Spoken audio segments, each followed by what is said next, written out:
কেমন আছেন সবাই? আদাব ভাইয়া।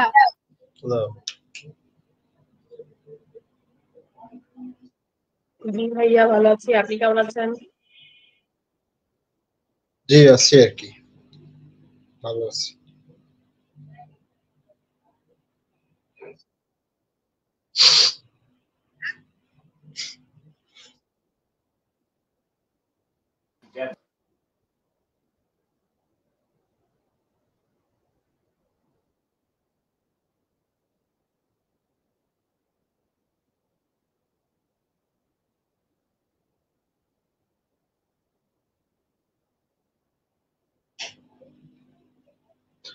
ওকে,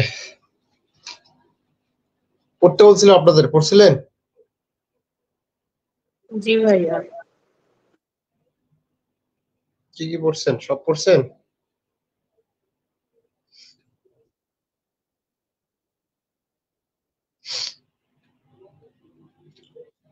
সব কোশ্চেন ওইভাবে পড়তে পারি নাই। সামারি গুলো পড়া হয়েছে, আর হচ্ছে একটু আর কি প্রশ্নগুলো। কত নম্বর কোশ্চেন পর্যন্ত ছিল আমাদের পড়া?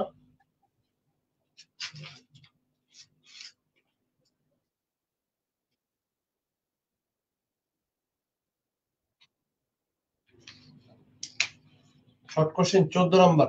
ফ্রান্সিস বেকনের শর্ট বটস ছিল। 14 নম্বর কোশ্চেনটা কি আছে? which place did Edison go frequently in the city? এটা না?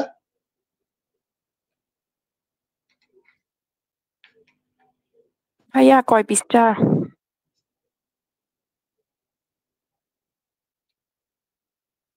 কত পেজ কি বলেন?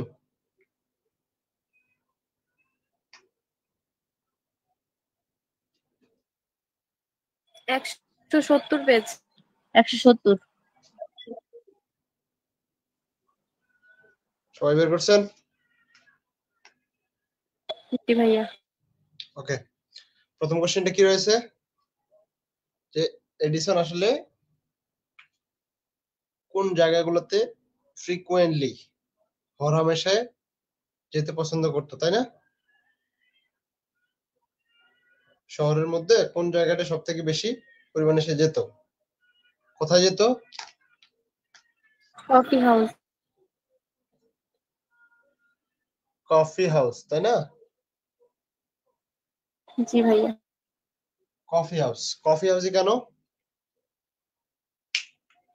এখানে এই জায়গাগুলোতে সব থেকে বেশি পরিমাণে গ্যাদারিং হয়, তাই না? এই জায়গাগুলোতে সব থেকে বেশি গ্যাদারিং হয়, অনেক মানুষজন আসে, বিভিন্ন ধরনের মানুষজন এখানে আসে। এই জন্য কফি হাউস তার ফেভারিট প্লেস ছিল। কোথায়? এই কফি হাউসে। ক্লিয়ার? জি ভাইয়া। এই জায়গাগুলোতে এমন একটা জায়গা যেখানে মূলত নিউজ, বিভিন্ন মানুষ বিভিন্ন ধরনের কথা বলতো, তাদের কথা শোনা যেত, এবং দেশের অবস্থা, তখনকার অবস্থা, মানে যেখানে যাবেন আপনি হয়তো বা পলিটিক্স নিয়ে আলোচনা করতে হবে, পলিটিক্স নিয়ে আলোচনা করে মানুষজন, নতুবা নিউজ পেপার পড়তেছে কেউ, এই যে বিষয়গুলো রয়েছে। অর্থাৎ এই জায়গাগুলোতে আপনি যদি আপনার বন্ধু বান্ধব নিয়েও যান, দেখবেন আপনিও রাষ্ট্রীয় আলোচনা করতেছেন, অন্যান্য ইস্যুগুলো নিয়ে আলোচনা করতেছেন।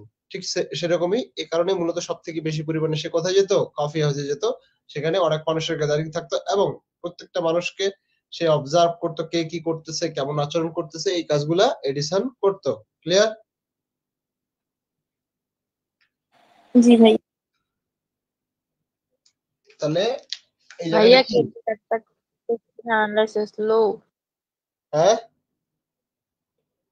কেবল একটা কোশ্চেন হইলো ভাইয়া, একটু লেট করে জয়েন হয়েছে তো। শুরু করলাম, মাত্র শুরু করলাম। আচ্ছা ভাইয়া। তাহলে এখানে কি হতো? কফি হাউসে সব থেকে বেশি পরিমাণে হতো place for news and talking. এখানে বেশি পরিমাণে কথা হতো, এখানে অনেক খবরাখবর থাকতো, অনেকে মানুষজন কি করতো? নিউজ পেপার পড়তো। আর এডিসন এখানে কি করতো? Edison liked to observe people. Edison কি করতো? এখানকার যে মানুষজন আসতো তারা মূলত কিরকম আচরণ করতেছে, কিরকম বিহেভ করতেছে, সেইগুলো তিনি অবজার্ভ করতো, পর্যবেক্ষণ করতো। বোঝা গেছে?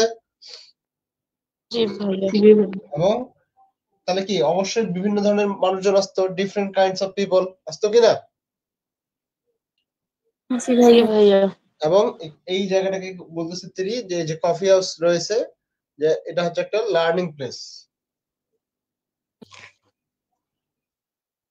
হ্যাঁ, এডিসন লাইট লিখছেন। হ্যাঁ হ্যাঁ,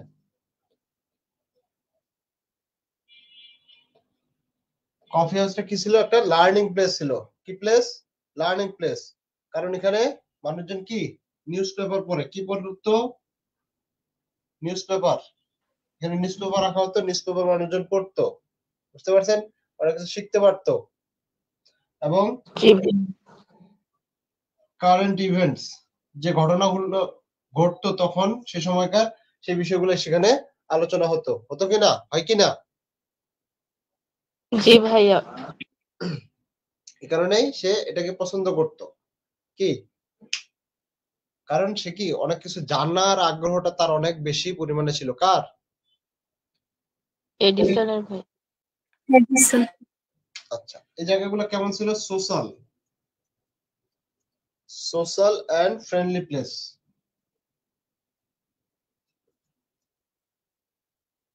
কিসের কথা হচ্ছে? টোটাল বিষয়টা কিন্তু এই কফি হাউসকে নিয়ে হচ্ছে। তাহলে ফ্রিকোয়েন্টলি সে কোথায় যেত? এই কফি হাউসে যেত। কফি হাউস তার একটা পছন্দের জায়গা ছিল, যেখানে মূলত মানুষজন কি করতো? নিউজ এন্ড টকিং, তারা মূলত খবরাখবর এই বিষয়গুলা পড়তো বা নিউজ নিয়ে কথা বলতো, টক করতো একজন অপরজনের সাথে। দেন কি it is like to observe people, এখানে বিভিন্ন ধরনের মানুষ আসার কারণে সে সেই মানুষগুলোকে পর্যবেক্ষণ করতো। Coffee house was A learning place, এখানে মানুষজন নিউজ পেপার পড়তো এবং কারেন্ট যে ইভেন্টস গুলো রয়েছে, কারেন্ট যে ঘটনাগুলো রয়েছে, চলমান যে ঘটনাগুলো রয়েছে সেগুলো নিয়ে আলাপ আলোচনা করতো, এগুলো সে শুনতো বা দেখতো। ক্লিয়ার? জি ভাইয়া। আর এই জায়গাটা ছিল, অর্থাৎ কফি হাউসটা ছিল কি অবশ্যই সেটা একটা ফ্রেন্ডলি প্লেস, বন্ধুত্বপূর্ণ একটা জায়গা। কফি হাউসে কে কে যান? বন্ধু বান্ধবকে নিয়ে তো যাওয়া হয়, তাই না? এবং বেশিরভাগ তার যে বন্ধু বান্ধবরা ছিল তারা এই কফি হাউসেই মিলিত হতো। ক্লিয়ার? জি ভাইয়া। জি ভাইয়া। নেক্সট কোশ্চেন কি? 15 নম্বর কোশ্চেন।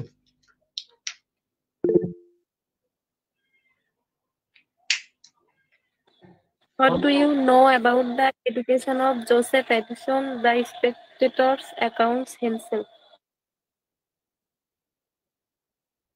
আচ্ছা, হোয়াট ডু ইউ নো, আমরা কি জানি জোসেফ এডিসনের?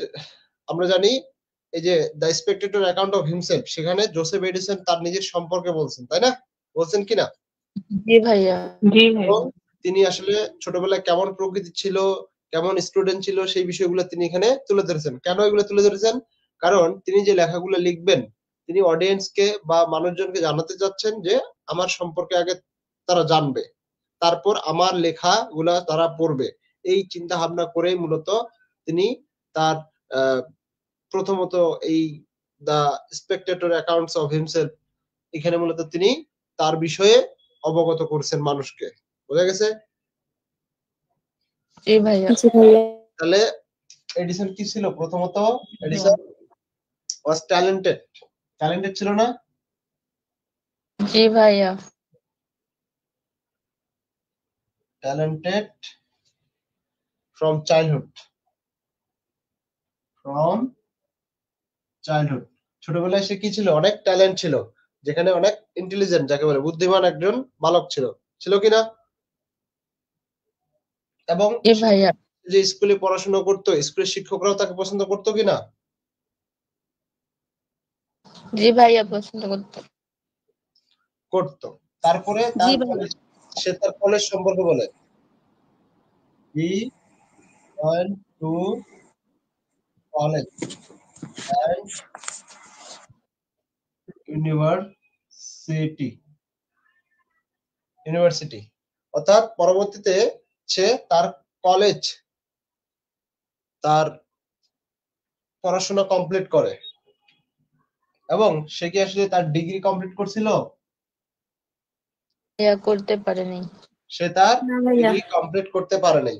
তাহলে আমাদের যেহেতু তার এডুকেশন সম্পর্কে বলছে, তার মানে এডুকেশনাল যে বিষয়গুলো রয়েছে সেগুলোই তো তুলে ধরতে হবে। ছোটবেলায় যখন সে স্কুলে যায় খুব চালাক ছিল, স্কুলের শিক্ষকরা তাকে পছন্দ করতো, তারপরে সে কলেজে যায়, কলেজে যাওয়ার পরে সে কলেজ শেষ করার পর বিশ্ববিদ্যালয়ে ভর্তি হয়, বিশ্ববিদ্যালয়ে পড়তে যায়, কিন্তু বিশ্ববিদ্যালয়ে পড়াশোনা শেষ না করে সেখান থেকে কি হয়, সে বের হয়ে চলে আসে। এবং সে কেমন প্রকৃতি ছিল বলেন তো? সে কি প্রচুর পরিমাণে কথা বলতো নাকি কম কথা বলতো একেবারেই? কম কথা বলতো ভাই। অর্থাৎ সে কিন্তু প্রচুর পরিমাণে কম কথা বলতো, খুব প্রয়োজন না হলে সে কথা বলতো না, তাই না? জি ভাইয়া। এখানে একটা কথা ছিল, কয়টা সেন্টেন্স? 3টা ভাইয়া। 3 সেন্টেন্স। 3টা সেন্টেন্সের বেশি কবে বলছে তার সেটাও মনে নেই, এবং এটা 3টা সেন্টেন্সের বেশি সে বলতো না, তাই না? জি ভাইয়া। তো এই জিনিসটাই, সে যে কম কথা বলতো, এই জিনিসটাই তাকে একজন গুড থিঙ্কার অ্যান্ড অবজারভার করে তোলে। বোঝা গেছে কি বলছি?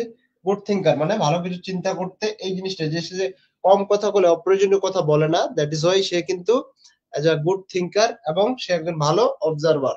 ওকে, ওকে ভাইয়া। ভাইয়া 3 সেন্টেন্স দিয়ে কি বলছেন ওটা? সে 3টা সেন্টেন্সের বেশি কথা বলতো না একবারে।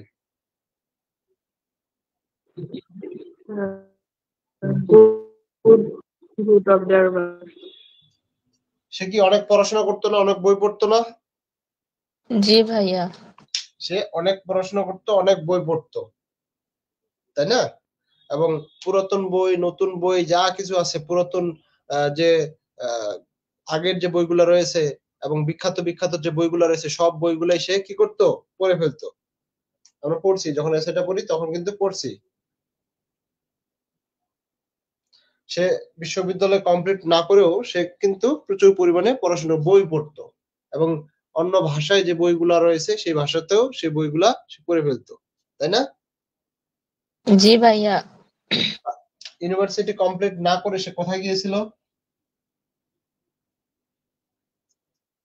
লেখা দেখা যাচ্ছে না উপরে লিখে। জি ভাইয়া, নিচের লাইন যেটা লিখলেন এখন ওটা দেখা যাচ্ছে।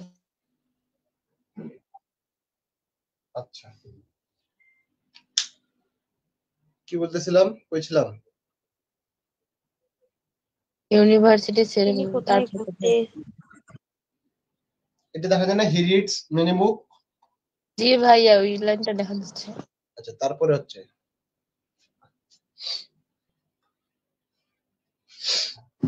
ভাইয়া গ্রুপে মেবি লাইভটা দেওয়া হয় নাই, শেয়ার করা হয়নি গ্রুপে। হয়েছে ভাইয়া, দিয়েছে দেখেন।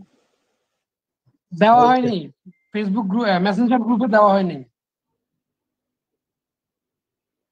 দেন তো কেউ।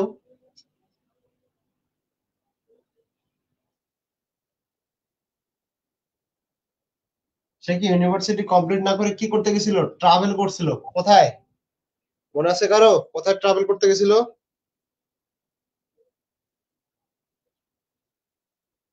ভাইয়া ভিন্ন ভিন্ন জায়গায় ট্রাভেল করতে গেছিল না? বিভিন্ন জায়গায়, কিন্তু বইয়ে রয়েছিল কি ইজিপ্টে গেছিল, তাই না? ইজিপ্টের পিরামিড সম্পর্কে তার মনের মধ্যে কি ছিল, একটা সংশয় ছিল, সেই সংশয়টা সে সচক্ষে সেখানে গিয়ে দূর করেছে। বুঝতে পারছেন? জি ভাইয়া।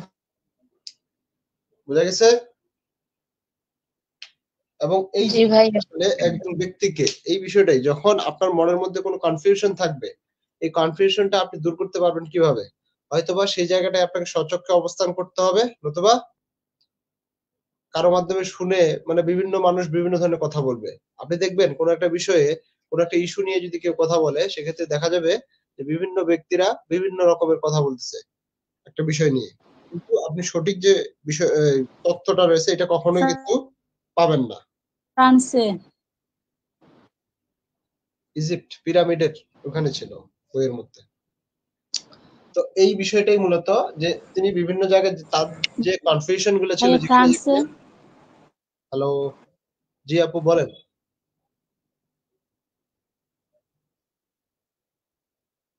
ফ্রান্স কি হয়েছে আপু?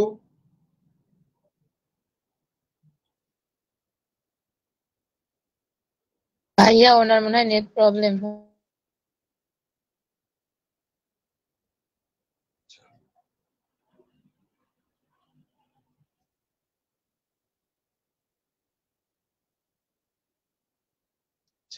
কি বলতেছিলাম, যে তিনি আসলে বিভিন্ন জায়গায় গেছিলেন এবং এই যে কনফিউশন গুলো দূর করতেন, যেটা আসলে তাকে কি আরো বেশি ওয়াইজার করে তুলতো, আরো বেশি মোর ওয়াইজার, জ্ঞানী করে তুলতো, তাই না?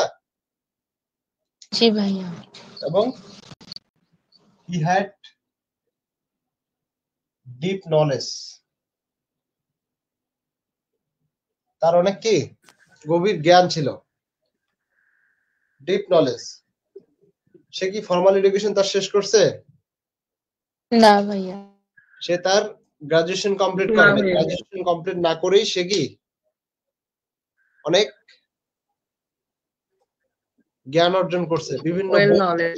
যেখানে যেখানে তার কনফিউশন ছিল সেখানে সেখানে গিয়ে, অর্থাৎ স্বচক্ষে তিনি সমস্যাগুলা দেখেছেন এবং সেগুলার সমাধান করেছেন নিজে থেকেই, তাই না? এই কারণে বলা হচ্ছে তাকে man of deep thinking and learning. তাকে বলা হচ্ছে কি man of deep thinking and learning, অর্থাৎ সে অনেক একজন মানুষ যে কিনা খুবই গভীরভাবে চিন্তা করে এবং অনেক কিছু শিখতে চায় এবং তার শেখার আগ্রহটা অনেক বেশি থাকে। এই প্রশ্নটা অর্থাৎ তার এডুকেশন সম্পর্কে কিন্তু বিষয়গুলো বলছি, তাই না? এর বাইরে কিছু বলা আছে? বুঝতে পারছি সবাই আমরা? না ভাইয়া বাইরে কিছু। জি ভাইয়া। তাহলে কি প্রশ্নটা কি জি ছিল? ভাইয়া। তার এডুকেশন সম্পর্কে, তাই না?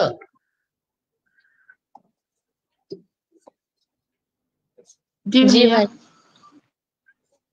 আচ্ছা, তারপরে কোশ্চেন কি আছে?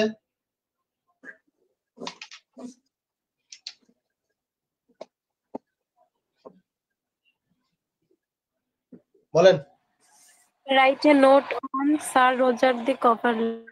স্যার রজার ডি কাভারলি, আমরা সবাই তাকে চিনি। স্যার রজার ডি কাভারলি তিনি হচ্ছেন কি? তিনি হচ্ছেন কি মেম্বার অফ মেম্বার অফ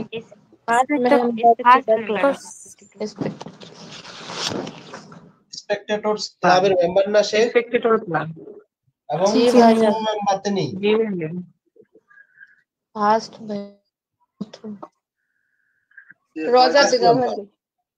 তাহলে তার সম্পর্কে বলতে বলছে আমাদের, স্যার রজার ডি কাভারলি সম্পর্কে আমাদের এখন বলতে হবে।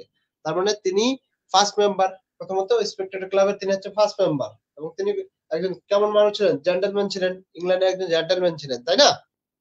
এবং তার জি ফ্যামিলি ভাইয়া। ব্যাকগ্রাউন্ড সম্পর্কে যদি যাই এখনো, ফ্যামিলি ব্যাকগ্রাউন্ড, কারণ এখানে ফ্যামিলি ব্যাকগ্রাউন্ডটাও কি তুলে ধরা আছে কিনা বইয়ের জি মধ্যে? ভাইয়া। তাহলে তার দাদা কি ছিল?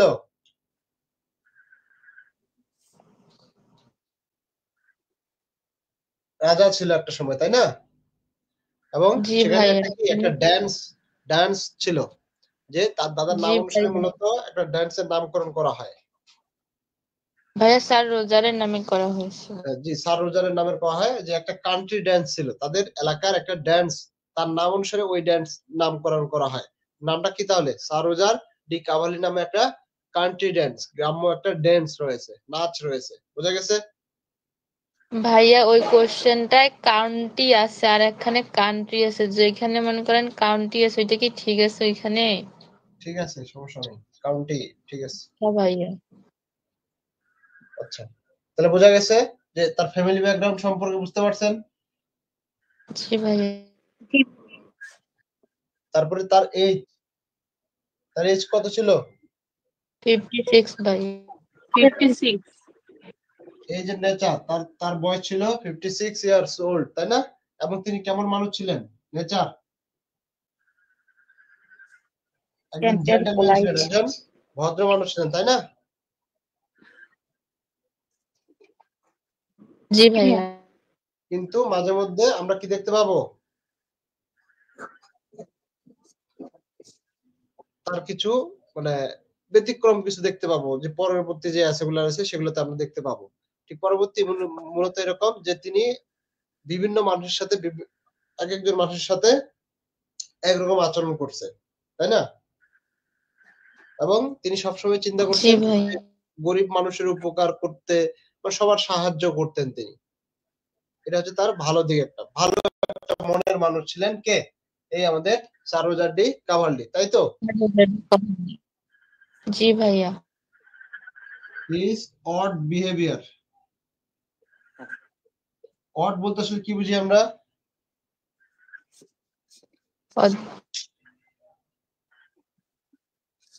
তিনি ভাইয়া আসলে এখানে খারাপ আচরণ খারাপ। জি, খারাপ আচরণ। খারাপ আচরণ বলতে কি আসলে একটু ভিন্ন রকম তার ব্যবহারটা। কেন? যখন মনে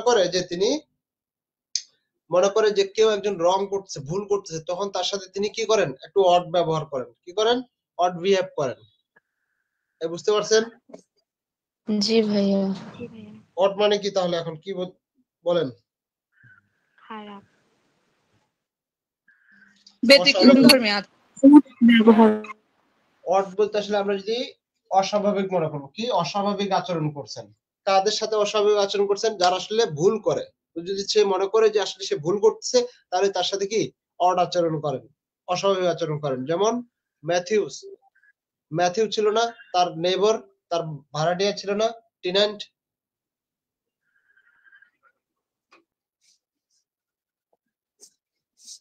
জি ভাইয়া। আপনাদের কি এগুলো মনে নাই? বলেন দেখি, আপনাদের মনে নেই? ভাইয়া জি বলেন তো। পরীক্ষার টেনশনে ভাইয়া সব মনে হারাই গেছে।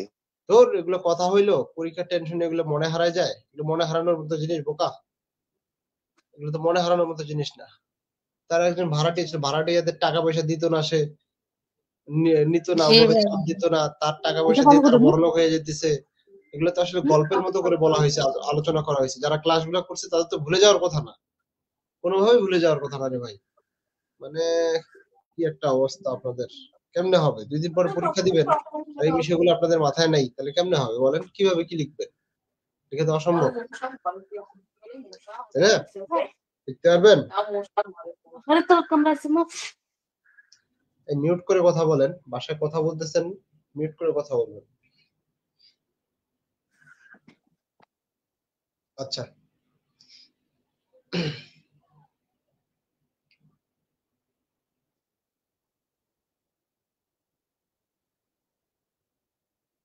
আচ্ছা, তারপরে কি ছিল? ইসলাম। ভাইয়া উনি কাদের সাথে ওর বিহেভিয়ার করতে বলছেন? হ্যাঁ, কি বলছি? উনি কাদের সাথে মানে অস্বাভাবিক আচরণ করতে বলছেন? যারা যখন সে মনে করতো যে কেউ ভুল কাজ করতেছে, তখন তাদের সাথে অস্বাভাবিক আচরণ করতেন, তিনি অড বিহেভ করতেন। ইসলাম, তার ভালোবাসাটা কেমন ছিল?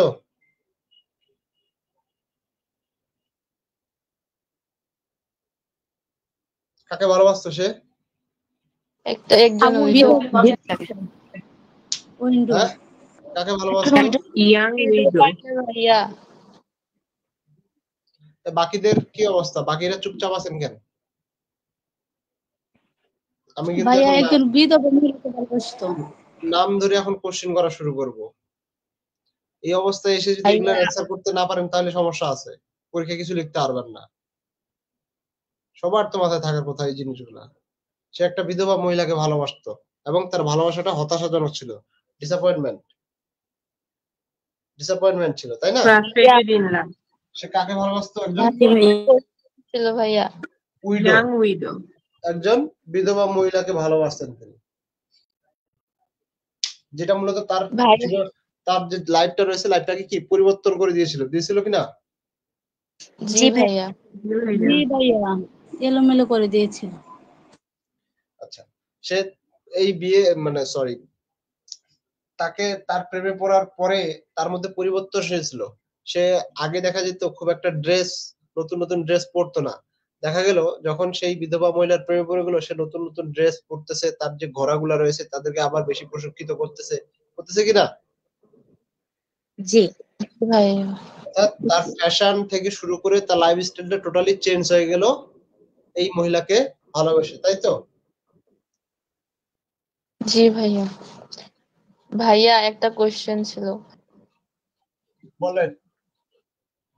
এই এই উইডো কি সেই উইডো যার কেস সারোজার্ডি কাভার্লি সমাধান করছিল? না, ওই উইডো সেই উইডো না, তিনি আরেকজন বিধবা মহিলা যার সন্তানরা ছিল, যার প্রতিবেশীদের সাথে তার ঝামেলা ছিল জমি জায়গা নিয়ে, সম্পত্তি নিয়ে। কিন্তু ভাইয়া একটা কোশ্চেনে দেখলাম যে উইডোর কথা বলছে যে সেই উইডোকে হচ্ছে কেসের মাধ্যমে মানে জানতে পারে। তাই আর কি যে কনফিউজ ছিলাম যে ওই কেসটাই কি যেটার হচ্ছে সন্তানের ছিল নাকি আলাদা আরেকজনের কেস নিছিল আরেকজন তখন। আলাদা, ওইখানে ওই কেসের মাধ্যমেই কিন্তু, ওই বিচারের মাধ্যমে কিন্তু ওই মহিলাকেও দেখে, তিনি ওই মহিলাকে দেখে। আচ্ছা ভাইয়া। বোঝা গেছে? জি ভাইয়া। আচ্ছা, এর আগে যে কথাগুলো বললাম সে কথাগুলো, a kind and loving man, a kind and loving man. কেন? কারণ তিনি তার টিনেন্ট মানে কি? ভাড়াটে ভাইয়া। টিনেন্টস, ভাড়াটে, তাদের সাথে কেমন আচরণ করত? খুব ভালো আচরণ করত। এবং তার ভালো কাইন্ডনেস এর কারণে তারা কি ডে বাই ডে কি হচ্ছে, রিচ হয়ে যাচ্ছে, ধনী হয়ে যাচ্ছে, তাই না? জি ভাইয়া। তার সার্ভেন্টস এদের সাথে কেমন আচরণ করত? ফ্যামিলি মেম্বারদের মতো ভাইয়া। এবং খুব ভালো আচরণ করত, এবং তাদের কি পেনশনের ব্যবস্থা করে রাখছিল তিনি, তাই না? জি ভাইয়া। মনে আছে এগুলা? হ্যাঁ ভাইয়া। ভাইয়া। এবং তাকে পাওয়ার জন্য ইয়াং যে লেডিরা রয়েছিল, ইয়াং মেয়েরা তাকে পছন্দ করত, তার প্রশংসা করত সব সময়, তাই না? করতো কিনা? জানালা দিয়ে দেখতো যখন সে যেত, ঘোড়ায় করে যেত, মনে আছে? জি ভাইয়া, জি ভাইয়া। জি ভাইয়া। জি। আবার ইয়াং যে মানুষরা রয়েছিল তার সাথে গল্প করতে খুব কি আনন্দ উপভোগ করতো। বুঝা গেছে?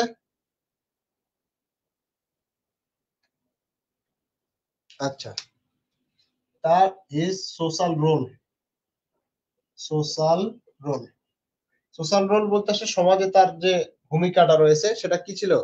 একজন তিনি কি ছিলেন? লোকাল শেরিফ ছিলেন ভাই। লোকাল জাজ বা শেরিফ ছিলেন না? কত বছর বয়সে শেরিফ হন তিনি? 23 বছর বয়সে। গুড, 23 বছর বয়সে শেরিফ ছিল, তাই না? এবং তার যে কত বছর বললেন? 30? 23 23। জি ভাইয়া, 23। পিপল ট্রাস্ট হিম, তাকে বিশ্বাস করতো মানুষজন, তার ভালো ব্যবহারের কারণে তাকে বিশ্বাস করত, তার জ্ঞানের কারণে তাকে বিশ্বাস করতো এবং ভালোবাসতো। এই ছিল তার সোশ্যাল রোল। ক্লিয়ার? তাহলে এখানে ওভারঅল আমাদের স্যার রোজার ডি কাভারলির লাইফ স্কেচ করতে হবে। লাইফ স্কেচ অনেকগুলো বিষয় আছে, যত বিষয় বেশি ইনক্লুড করতে পারবেন তত বেশি ভালো মার্কস পাবেন। বুঝা গেছে? আমরা তার ভাইয়া। জি বলেন। যে তিনি প্রথমত আমরা যে বিষয়টা তুলে ধরবো, যে স্পেক্টেটর ক্লাবের যে মেম্বার ছিলেন তিনি, সেই বিষয়টা তুলে ধরবো। তার ফ্যামিলি ব্যাকগ্রাউন্ড, তার এজ এন্ড নেচার তুলে ধরবো। তার ওড বিহেভিয়ার এটা তুলে ধরবো। হিজ লাভ ডিসঅ্যাপয়েন্টমেন্ট সেটা তুলে ধরবো। A kind of loving man. তারপরে হচ্ছে কি ছিল? His social role. ক্লিয়ার? জি ভাইয়া, আমরা বলতে তো পারি ভাইয়া সারোজা ডিজে রিলিজিয়াস। হ্যাঁ, সেটাও বলা যেতে পারে, রিলিজিয়াস পারসন বলতে পারবেন, সমস্যা নাই, সেটা বলা যায়। নাম্বার 17, কোশ্চেন নাম্বার বলেন ফার্স্ট।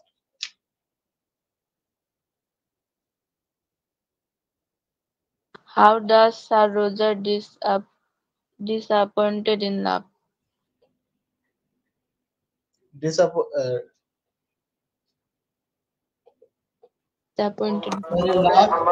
ভাইয়া ওইটা হিজ ডিসঅ্যাপয়েন্টেড লাভ কি বোঝায়?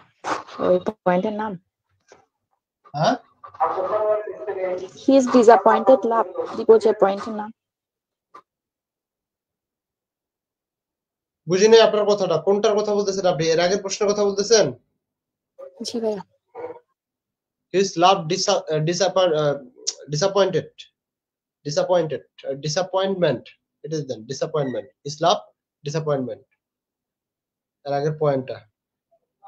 আচ্ছা, তারপর যে প্রশ্নটা, যে আসলে তার ডিসঅ্যাপয়েন্টমেন্ট, হতাশাগ্রস্ত ভালোবাসাটা সম্পর্কে বলতে বলছে। সে কাকে ভালোবাসছিল? একজন বিধবা মহিলাকে। যখন তার বয়স 23 বছর বয়সে সে একজন বিউটিফুল উইডো, সুন্দর একজন রমণীর মানে বিধবা নারীর প্রেমে পড়েছিল, তাই না? এবং মহিলাটা কেমন জি ছিল? ভাইয়া। অনেক স্মার্ট ছিল, অনেক চার্মিং ছিল, দেখতে অনেক সুন্দর ছিল। যখন সে ওই ক্লেভার। সবাই গেছিল, বিচার সবাই গেছিল, তখন সব পুরুষরা তার দিকে তাকায় ছিল। এতটাই মানুষকে চমকপ্রদ দেওয়ার মতো সুন্দর তিনি ছিলেন। এবং তিনি তার হাতের প্রশংসা করছেন। তার কি প্রশংসা করছিলেন? হাতের ভাই। সৃষ্টির সেরা হাত মনে করছেন তার হাতটা। তার কণ্ঠ অনেক সুন্দর ছিল, বোঝা গেছে? তার সাথে কোথায় দেখা হয়? জি ভাইয়া। করতে first meet in first meet her in court. কোথায় দেখা হয়েছিল? একটা কোর্টের মধ্যে, মানে কোনো একটা বিচার সালিশের কাজে, তাই না? জি ভাইয়া। প্রপার্টি নিয়ে একটু ঝামেলা ছিল, মানে এই ঝামেলার কারণে বিচার ডাকছে এবং তার পক্ষেই রায়টা গেছিল, তার পক্ষে কিন্তু রায়টা গেছিল এই বিধবা মহিলার। সুতরাং বিষয়টা তুলে ধরতে হবে যে first meet her in court, কোথায় তার সাথে দেখা হয়েছিল? একটা কোর্ট কেসের মধ্যে, কি নিয়ে? অ্যাবাউট প্রপার্টি, সম্পত্তি নিয়ে, বোঝা গেছে? জি ভাইয়া। জি ভাইয়া। সে সময় কি ছিল? সে একজন শেরিফ ছিল। কি ছিল? শেরিফ। এই যে শেরিফ মানে কি? লোকাল জাজ, লোকাল লোকাল জাজ, বোঝা গেছে? জি ভাইয়া। রায়টা কার পক্ষে গেছিল? এটা যেহেতু নোট লিখতে বলছে, এটা কি পয়েন্ট আকারে লেখা যাবে নাকি প্যারাগ্রাফ আকারে লিখতে হবে? এগুলো প্যারাগ্রাফ আকারে লিখবেন আপনারা। আচ্ছা ভাই। পয়েন্ট আকারে তো লিখতে পারেনি। পয়েন্ট আমি করে দিচ্ছি কেন? যাতে করে আপনি সহজে বুঝতে পারেন বিষয়টা, যাতে আপনার মাথায় থাকে, সেজন্য আমি পয়েন্ট করে দিচ্ছি, কিন্তু আপনাকে লিখতে হবে প্যারাগ্রাফ আকারে। আচ্ছা, জাস্ট ইন হার ফেভার, বিচারটা কার পক্ষে গেছিল? উইডোর পক্ষে ভাই। তাহলে বিচারটা এই উইডো মহিলা, অর্থাৎ যার প্রেমে পড়েছিল সে, তার পক্ষেই গেছিল, বুঝতে পারছেন? এবং তার জি ভাই। সৌন্দর্য দেখে সে খুব বিমোহিত হয়ে গেছিল, তার সৌন্দর্য দেখে বিমোহিত হয়ে গেছিল। এটাও একটা কারণ যে তার মন জয় করার জন্য হয়তো বা তার পক্ষে রায়টা দিয়েছিল, বোঝা গেছে? জি ভাইয়া। আচ্ছা, encouraged by her words, সে যে কথাগুলো বলতো সেগুলো কেমন ছিল?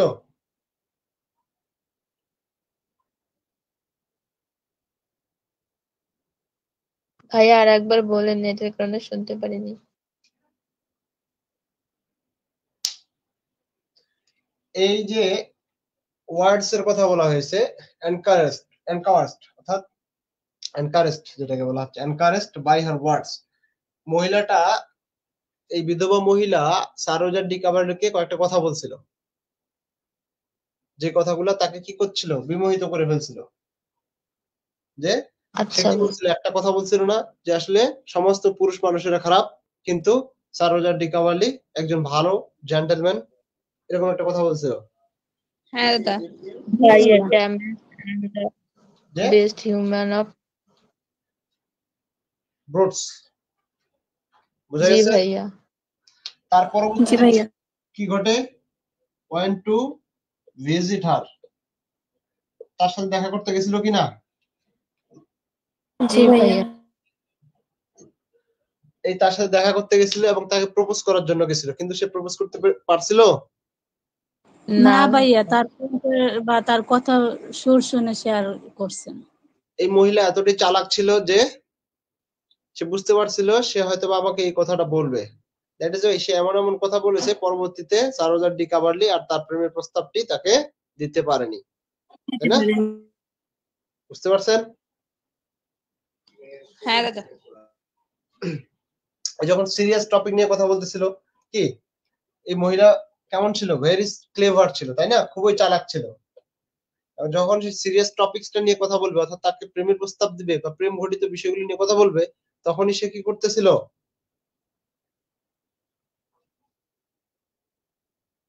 ঘুরায় নিচ্ছিল কথাগুলো অন্যভাবে সেগুলো উপস্থাপন করতেছিল। এই জন্যই স্যার রোজার এখানে আনকমফোর্টেবল ফিল করে, অর্থাৎ আমি যাকে ভালোবাসবো, যাকে প্রস্তাব দিব, সে যদি বুঝতে পারে যে আমি তাকে প্রস্তাব দিব এবং সে চাচ্ছে আমি যাতে তাকে না বলি, তাহলে কি কমফোর্টেবল ফিল হবে না আনকমফোর্টেবল ফিল হবে? কমফোর্টেবল। বোঝা গেছে? জি ভাইয়া। এই এন্ড ফাইনালি তার কি হলো? Heart broken. সে তাকে প্রপোজ করতে পারলো না বা প্রস্তাব দিল না, এবং সাথে কি হলো? তার ডিসঅ্যাপয়েন্টমেন্ট ঘটে গেল, অর্থাৎ তাকে যে প্রস্তাব দিবে সেটাও দিতে পারলো না এবং তার আশা সে বাদ দিয়ে দিল, তাই না? সে জি কি ভাইয়া। ভালোবাসা পেলো না, অর্থাৎ তার হৃদয় ভেঙে চুরমার হয়ে গেল। এবং পরবর্তীতে সে আর কখনো কারো প্রেমে পড়ার জন্য কি প্রস্তুত ছিল? পরবর্তীতে কারো প্রেমে পড়েছিল? না ভাই। না ভাই।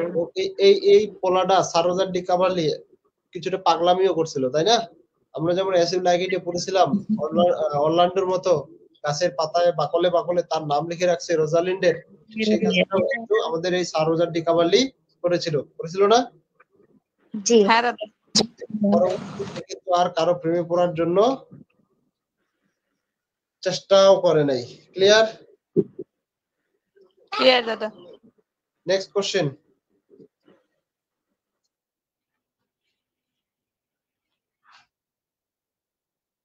How did Will Honeycomb entertain women? Will honeycomb কত নাম্বার স্পেক্টেটর ক্লাবের কত নাম্বার মেম্বার? 5 নাম্বার। 5 নাম্বার। 5। এই সবাই মনোযোগ দিয়ে ক্লাস করতেছেন? জি ভাইয়া।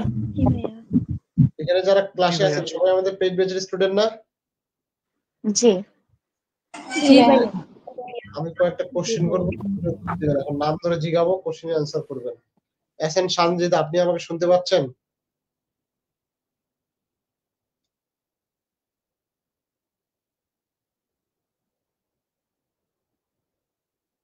কথা বলেন।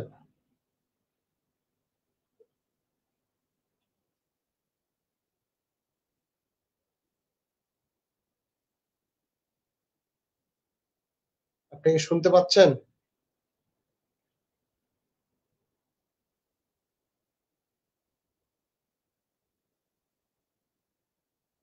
What is this? রিমুভ করে দেই নাকি? কি বলেন?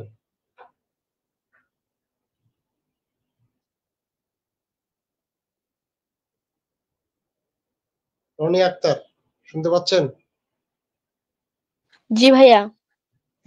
তাকে কি বলা হইতো এই উইল হানিকমকে? ভাই আমি পেইড ব্যাচে ছিলাম না। আপনি পেইড ব্যাচে ছিলেন না, পড়েন নাই, এমনি নরমালি পড়েন নাই? কে বলতে না পারবে? ভাইয়া তেমন করে পড়া হয়নি। কে বলতে পারবে? লেডি কিলার ভাইয়া। Lady killer. আপনাদের বন্ধু বান্ধবের মধ্যে কেউ আছে লেডি কিলার? না দাদা। তাহলে তাকে known as lady killer. Lady killer কাদের বলা হয়? যারা হ্যান্ডসাম, যাদেরকে মেরে দেখলে পটে যায়। যাদেরকে মেয়েরা দেখলেই পটে যায়। যারা মেয়ে করে। আমাদের এখানে কি কোনো ছেলে লেডি কিলার আছেন? থাকতেও পারে ভাইয়া, বলবে না এখন। নাই কেউ?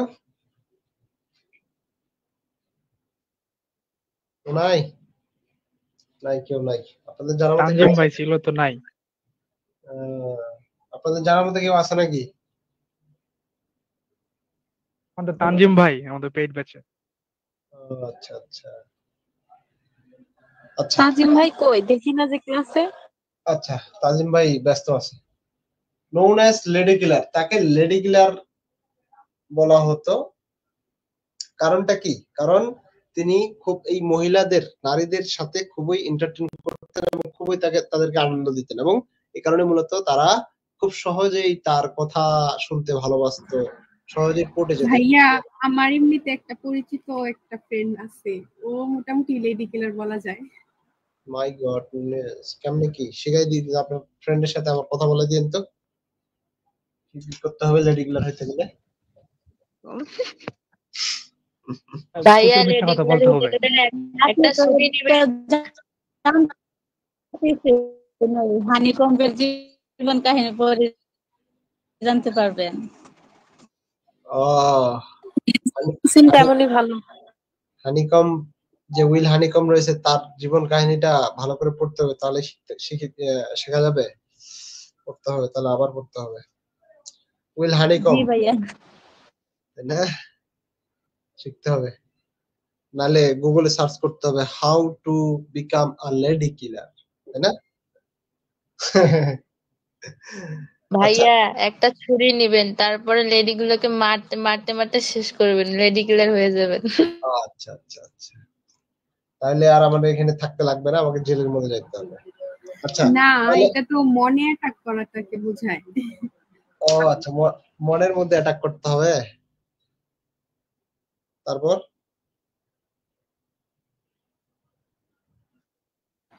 মাইনাস করলে তো ধরেন জেল ফাঁসি হবে, মনে অ্যাটাক করলে আর জেল ফাঁসি হবে না।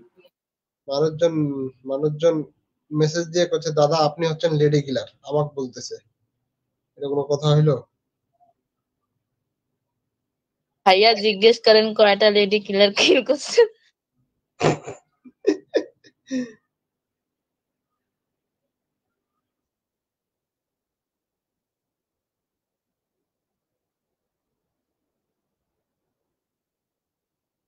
ওকে, নেক্সটে যাই আমরা। সে কি ছিল? Expert in flirting. ফ্যাশন। তার ফ্যাশন সেন্স খুব ভালো ছিল, তাই না? তার বয়স বেশি হলেও সে অলওয়েজ কি ইয়াং দেখাতো। কি দেখাতো? এবং এই ড্রেসের ব্যাপারে চুল কার্ল করতো, সে চুল কার্লিং হেয়ার। কার্লিং হেয়ার বলতে কি? নাম্বার পয়েন্টটা একবার বলেন, নেটের কারণে শুনতে পাই না। নেটের কারণে শুনতে পাননি? ভালো নেট ইউজ করতে হবে। আমি প্রচন্ড লেভেলের টায়ার্ড, বুঝছেন? এই জন্য খুব কম কথা বলতেছি, তাহলে অনেক কথা বলতাম, অনেক কথা বলার মতো টপিক ছিল। আচ্ছা, সেকেন্ডটা বলছি, known as lady killer Will Honeycomb কে বলা হয়। তাহলে উইল হানিকম সম্পর্কে এখানে প্রশ্নটাই হচ্ছে আমাদের কি, how did will honeycomb entertain women, মহিলাদের কিভাবে তিনি মজা দিত বা বিনোদন দিত সেই বিষয়টা। তাকে লেডি কিলার বলা হচ্ছে কেন? এই কারণেই তাকে লেডি কিলার বলা হচ্ছে, কারণ তিনি খুব সহজেই নারীদেরকে এন্টারটেইন করতে পারতেন, তাদেরকে বিনোদন দিতে পারেন, তাদের অনেক গল্প শোনাতেন, তাদের সাথে ফ্লার্ট করতেন, এবং নারীরাও তার এই ফ্লার্টিংটাকে পছন্দ করত। দ্যাট ইজ ওয়াই তিনি হচ্ছেন lady killer. Expert in fashion. ভাইয়া 3 নাম্বারটা বলছিলাম যে 2 না 3 নাম্বারটা 2 নাম্বার পর্যন্ত ছিল। এক্সপার্ট ইন ফ্যাশন, তার ড্রেসিং সেন্স, ড্রেস সেন্স খুবই ভালো ছিল, তাই না? কারণ তার বয়স বেশি হলেও সে কি করতো? নিজেকে সবসময় কম বয়সী দেখ, নিজেকে কম বয়সী দেখানোর প্রচেষ্টা করত। এবং এখানে আরেকটা জিনিস বলা আছে বা বলা যেতে পারে যে সে যে গল্পগুলো বলতো, রাজা রানী কুইন, এদের ফেমাস ওমেন এন্ড কুইন্স, তাদের গল্পগুলো তাদেরকে শোনাতো। কাদেরকে? এই নারীদেরকে শোনাতো। এবং সে তার চুলগুলাকে কার্ল করতো, কার্লিং হেয়ার। বুঝতে তো পারেন, কার্লিং তো আলাদা করে আমাকে বুঝাইতে হবে না, আপনারা ভালো বুঝেন, তাই না? ভাইয়া এখানে যে এক্সাম্পলটা আছে ওইখানে যে বলা আছে যে while he dance, এখানে he dance at the court বলতে কি এডিসনকে বুঝাইছে না অন্য কাউকে? হেয়ার এই যে উইল হানিকমের প্রশ্নটা যেটা উদাহরণ হিসেবে নেওয়া হয়েছে ওইটা লাইন একটু দেখ। হ্যাঁ, কি যেন কই ছিল? ফর এক্সাম্পল ভাইয়া লিখছে না one women fell in love with him, এখানে হিম বলতে কাকে উল্লেখ করেছে, তারপর while he dance at the court। One women fell in love with him while he danced at the court, and another fell for him when she saw him leading his army in Hyde Park. অর্থাৎ এখানে we অবশ্যই will honeycomb, will হানিকমের কথা বলতেছে। আচ্ছা দাঁড়ান আর একটু আগে দেখতে হবে। He shares stories about the illegitimate son of Charles II, the Duke of Monmouth, was admired the woman. For example, one of it. এটা হচ্ছে আপনাদের one woman fell in love with him and he danced at court. And another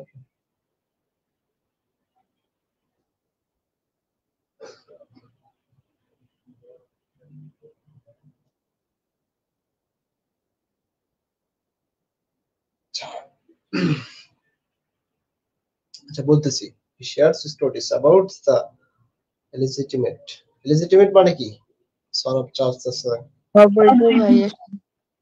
the Duke of Monmouth, and admired the woman. আচ্ছা এখানে will হানিকমের কথা বলা হচ্ছে। Will honeycomb ওকে। আর তিনি কেমন ড্রেস পরতো? লো এবং হাই প্যাটিকোট টাইপের ড্রেস, লম্বা ড্রেস গুলো পরতো সে। বুঝতে পারছেন? জি ভাইয়া। তারপরে কি টেলস ইন্টারেস্টিং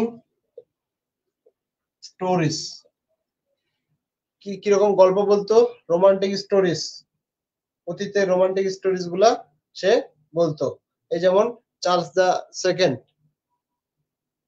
সেকেন্ড, এই যে বলছে like how women fell in love with Duke of Monmouth, the illegitimate son of King Charles the second, এদের গল্প তাদেরকে শোনাতো এবং তাদের সাথে আরো কথা বলতো।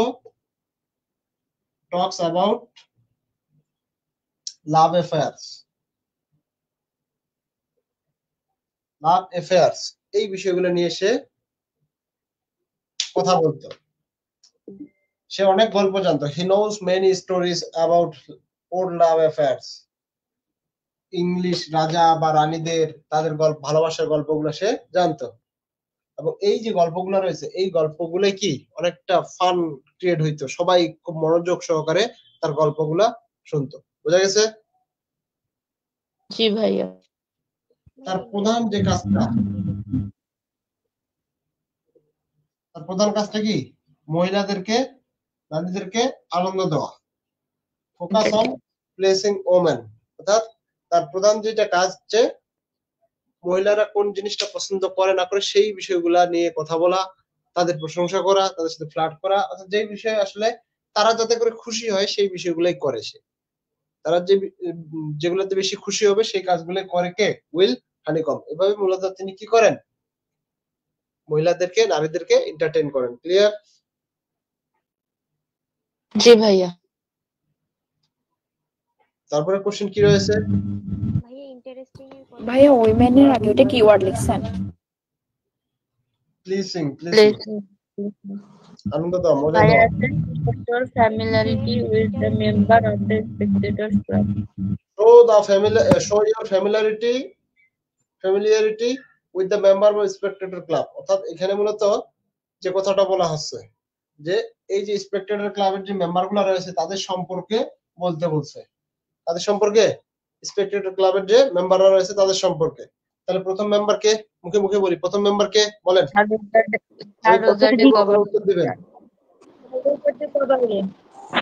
রোজার ডি কাভালে। তিনি কেমন প্রকৃতির মানুষ ছিলেন? Kind hearted person.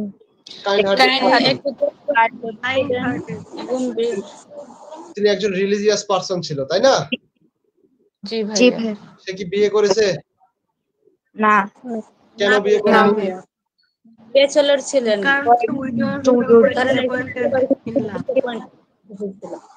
বিয়ে করেনি কারণ সে একজন বিধবা মহিলার প্রেমে পড়েছিল, সেখান থেকে সে তাকে পায়নি, এজন্য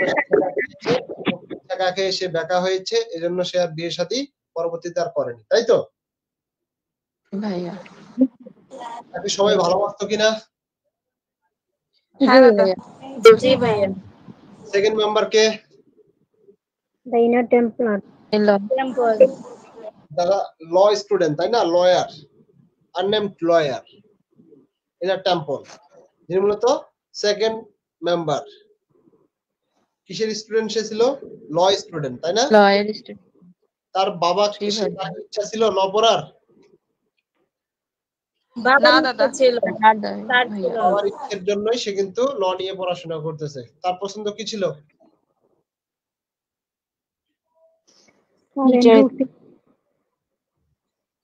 সে লিটারেচার পছন্দ করত, সে লিটারেচার পছন্দ করত এবং সে একজন গ্রেট রিডার, খুব ভালো পড়াশোনা করত, পড়তো এবং গুড বুক ক্রিটিক। একজন ক্রিটিক, ভালো সমালোচনা করতে পারতো, মানে ভালো জিনিসগুলো খারাপ জিনিসগুলো তুলে ধরতে পারতো। এ ছিল সেকেন্ড। থার্ড কে ছিল?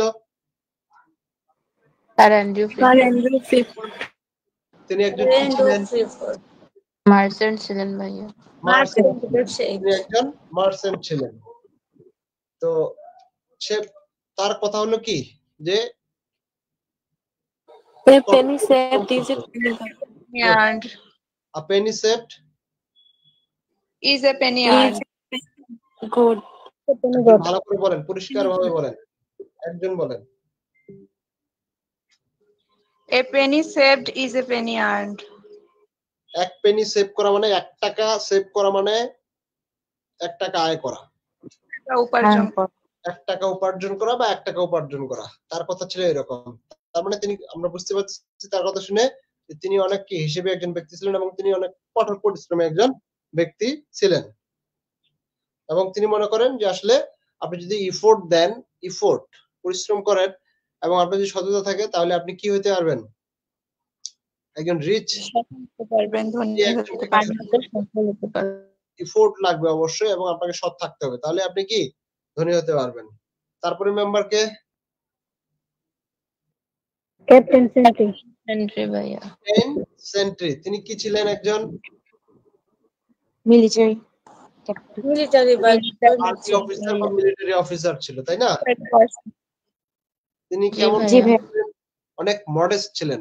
মডেস্ট বলতে আসলে সহজ সরল ছিলেন, সাহসী ছিলেন এবং জ্ঞানী ছিলেন, তাই তো? জি ভাইয়া। তিনি আসলে তার এই যে আর্মির চাকরি, মিলিটারি চাকরি ছেড়ে দেন কেন? সে বেশি অমায়িক ছিল আর ওইখানে আইন শৃঙ্খলা গুলো একটু হার্ড ছিল। অর্থাৎ প্রমোশনের জন্য সুপারিশ করতে হবে, কিন্তু সেই রকম ভাবে তিনি কাউকে সুপারিশ করতে পারেন না। তিনি বেশি সহজ সরল হওয়ার কারণে এই জন্য মনে করেন যে তিনি কাজের যোগ্য না।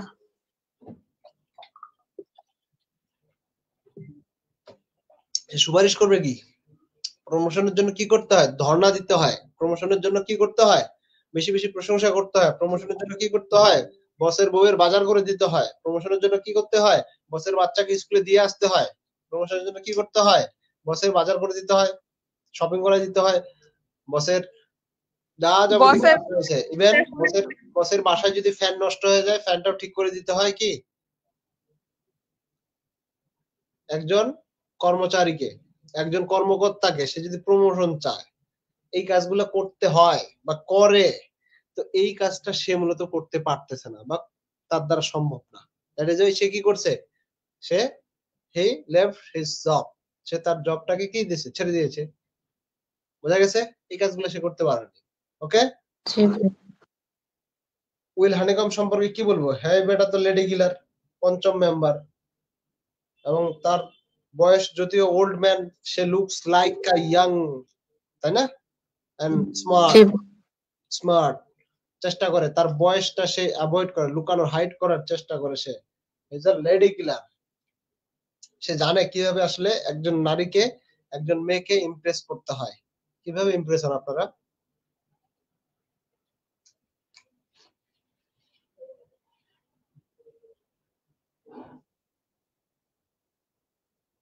বলো কেউ। না, কেউ কমো না তো। কইলে তখন আপনারা অ্যাপ্লাই করবেন, এই জন্য কয়ে দিলে তো সমস্যা। কইবে না, কেউ কইবে না। খুব চালাক এরা, খুব চালাক। তখন বলবে আপনি খুঁজে বাইর করে নেন, তাই না? ঠিক বলেছি না? ঠিক ভাইয়া, ঠিক। ঠিক মানে 100% ঠিক। কি বলেছেন ভাইয়া? কি বললে আপনি আপনি impress ইমপ্রেস হন? ও আচ্ছা, ও আচ্ছা শুনতে পাইনি তো। আচ্ছা, তাহলে এই ছিল উইল হানিকম। সে কি জানতো কিভাবে আসলে ইমপ্রেস করতে হয়, এরকম জানতো, এবং সে তার ফ্যাশন সম্পর্কে খুবই সচেতন ছিল, কনসাস ছিল, এবং সে অনেক স্টোরিজ, লাভ স্টোরিজ জানতো, সেগুলো বলে ইমপ্রেস করতো, ফান ক্রিয়েট করতো, এন্টারটেইন করতো, যারা নারীদের, তার বন্ধু বান্ধব যারা রয়েছে সবাইকে করতো। আচ্ছা, এন্ড লাস্ট মেম্বার কি? দ্য ক্লার্জিম্যান, তাই না? জি ভাইয়া। তিনি six member of the spectator club, তাই না? তিনি কেমন ছিলেন? রিলিজিয়াস এন্ড ওয়াইস ম্যান ছিল। কেমন প্রকৃতির মানুষ ছিল? Religious and wise man. তিনি খুবই কম কথা বলতেন, খুবই শান্ত প্রকৃতির ছিলেন। তিনি চার্চের মধ্যে খুব বেশি একটা যেতেন না, কারণ সে স্পিরিচুয়াল আধ্যাত্মিক টাইপের কিছু মানুষ ছিল। তিনি তাদের ক্লাবের মধ্যে খুব বেশি আসতেন না, তিনি মাঝে মধ্যে মিটিং এ উপস্থিত থাকতেন। এরকম একজন ব্যক্তি ছিলেন কে? এই ক্লার্জিম্যান। অর্থাৎ এই যে ফ্যামিলিয়ারিটি, যেটা আসলে যে প্রশ্নটা কি বলেন তো? Show your familiarity with the member of the spectator club.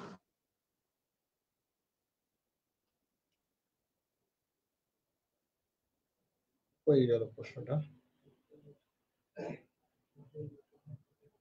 19 number question. আচ্ছা, পাইছি।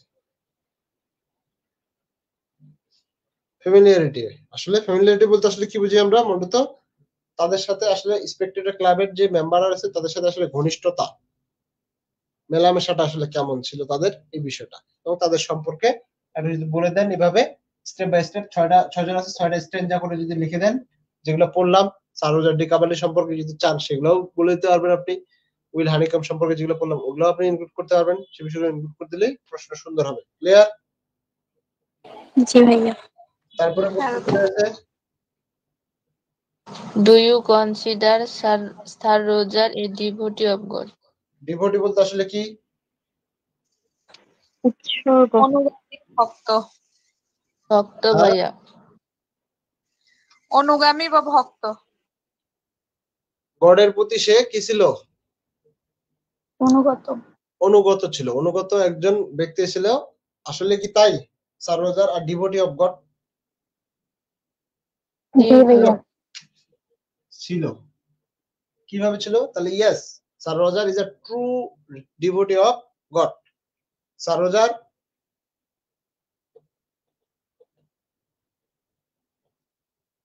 আরে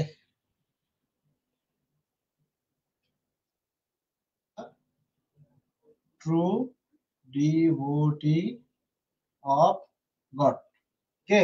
স্যার রোজার ডি কাভারলি। কারণ স্যার রোজার এট চার্চ, তার যে এসে রয়েছে একটা, আছে কিনা? সেখানে মূলত আমরা কি দেখেছি? সে রিলিজিয়াস, সে একজন রিলিজিয়াস পারসন, তাই না? সে রেগুলারলি চার্চের মধ্যে যায়, রেগুলার সে কোথায় যায়? চার্চে যায়, এবং তাকে সবাই কি করে? সম্মান করে। ক্লিয়ার? হ্যাঁ দাদা। He has strong faith in God. Faith in God. তার মধ্যে কি ছিল? গডের প্রতি অগাধ কি ছিল? বিশ্বাস ছিল। বিশ্বাস ছিল।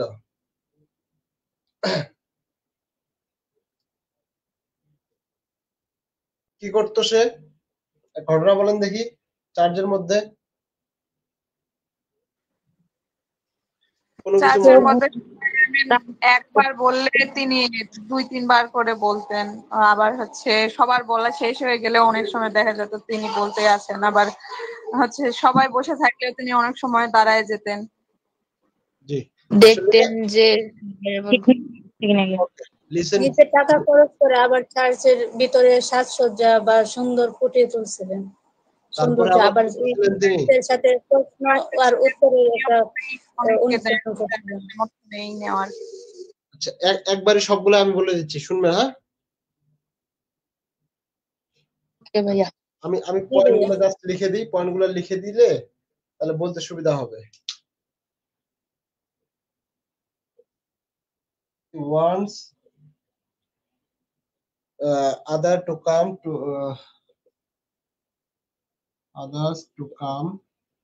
to church.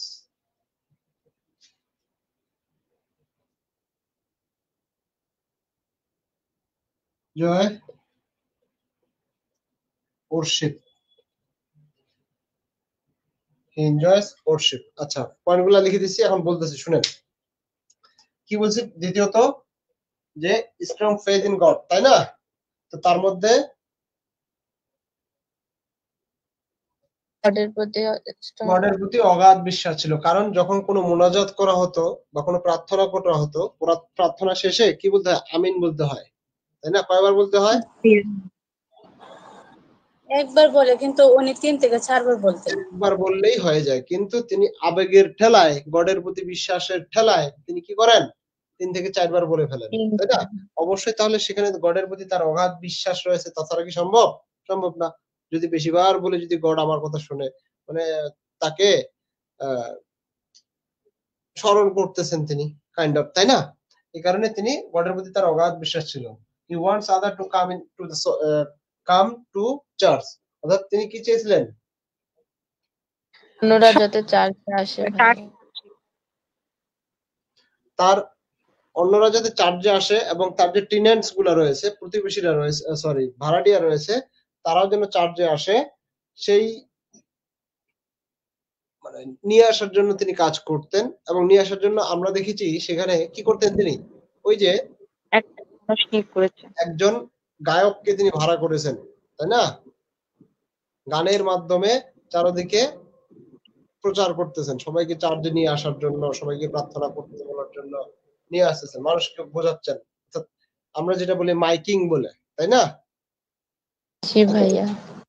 এই বিষয়টা তিনি করতেন। এবং মাঝে মধ্যে তিনি আসলে এই চার্চের মধ্যে হঠাৎ করে উঠে দাঁড়াতেন। কেন উঠে দাঁড়াতেন? যে যতজন ব্যক্তি রয়েছে আবার গুনে দেখেন সেই ব্যক্তিগুলো আছে কিনা, যাতে করে সবাই প্রপারলি গডের কি করতে পারে? প্রার্থনা করতে পারে। সেই জন্য এই বিষয়গুলা তিনি করতেছেন, তাই না? এগুলো অবশ্য আবার আরেকটা যখন প্রশ্ন আসবে, এগুলো আমরা তার খামখেয়ালিপনাও আমরা বলতে পারি। হ্যাঁ দাদা, খামখেয়ালিপনা, এগুলো দুই ভাবে, যেভাবে আসবে প্রশ্নটা আমরা সেভাবেই অ্যানসারটা দিব, ঠিক আছে? বুঝতে পারছি আমরা? হ্যাঁ দাদা।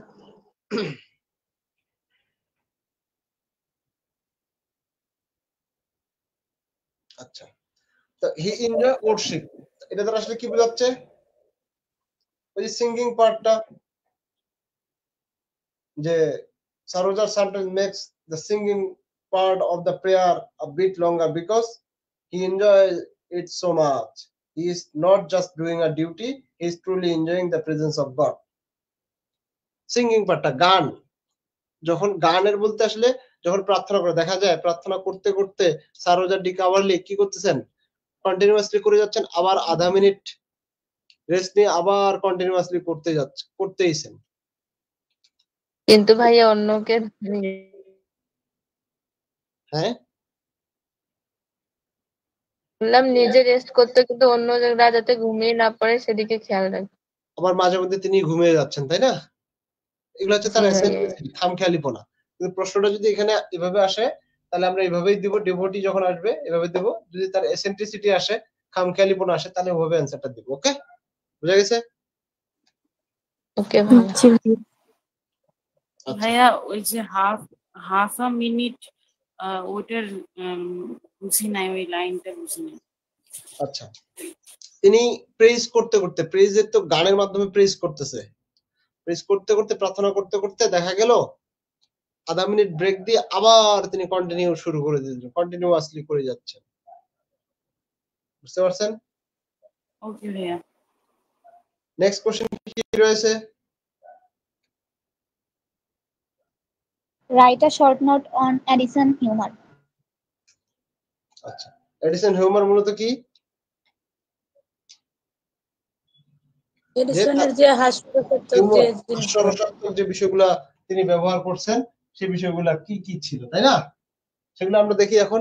তাহলে এডিসন ইউজেস কি জেন্টল ক্লেভার, খুব চালাক, জেন্টল। এডিসন ইউজেস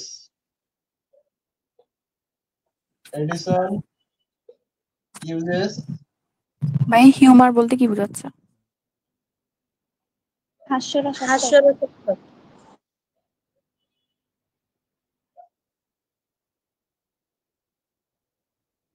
হাস্যরসাত্মক হিউমর, হাস্যরসাত্মক, কারণ তিনি এখানে মূলত জেন্টল, খুব খারাপ ভাবে না, খারাপ জিনিসগুলো তুলে ধরেননি, জেন্টল ভালো এবং ক্লেভার চালাক, চালাকের সহিত যে হাস্যরসাত্মক বিষয়গুলো রয়েছে তিনি সেগুলা ব্যবহার করেছেন।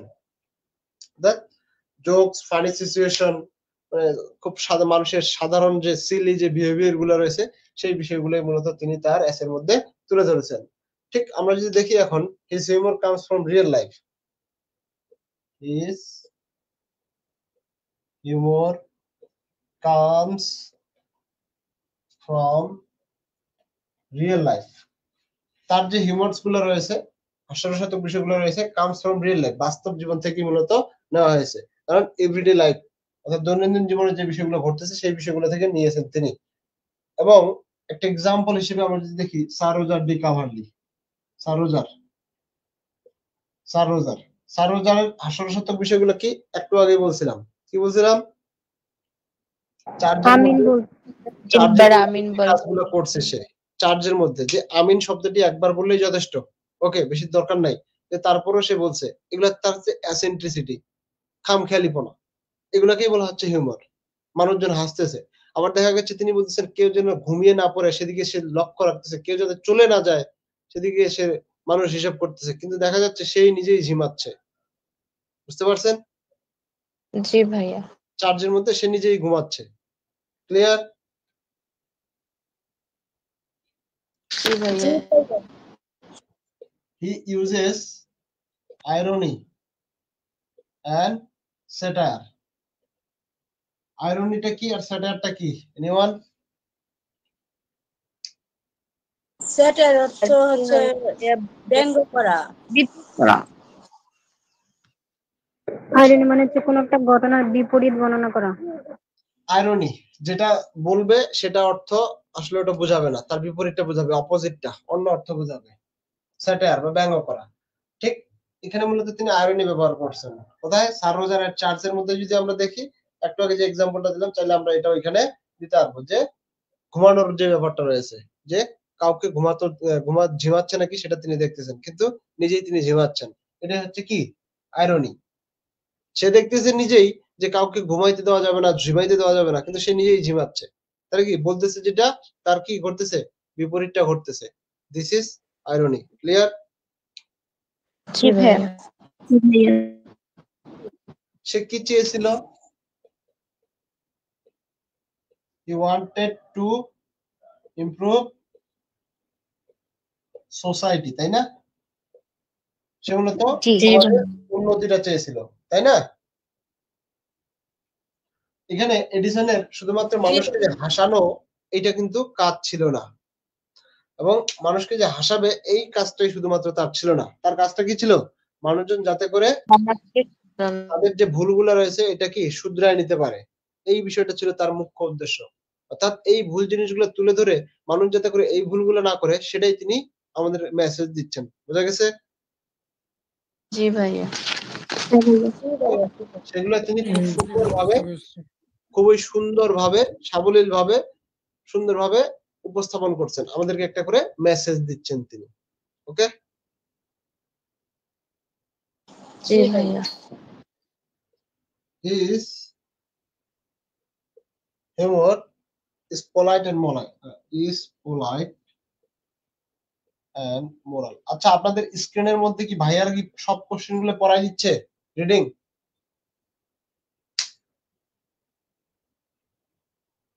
জি ভাইয়া, আলোচনা করতেছে কোশ্চেন। যতগুলো কোশ্চেন আছে সবগুলাই?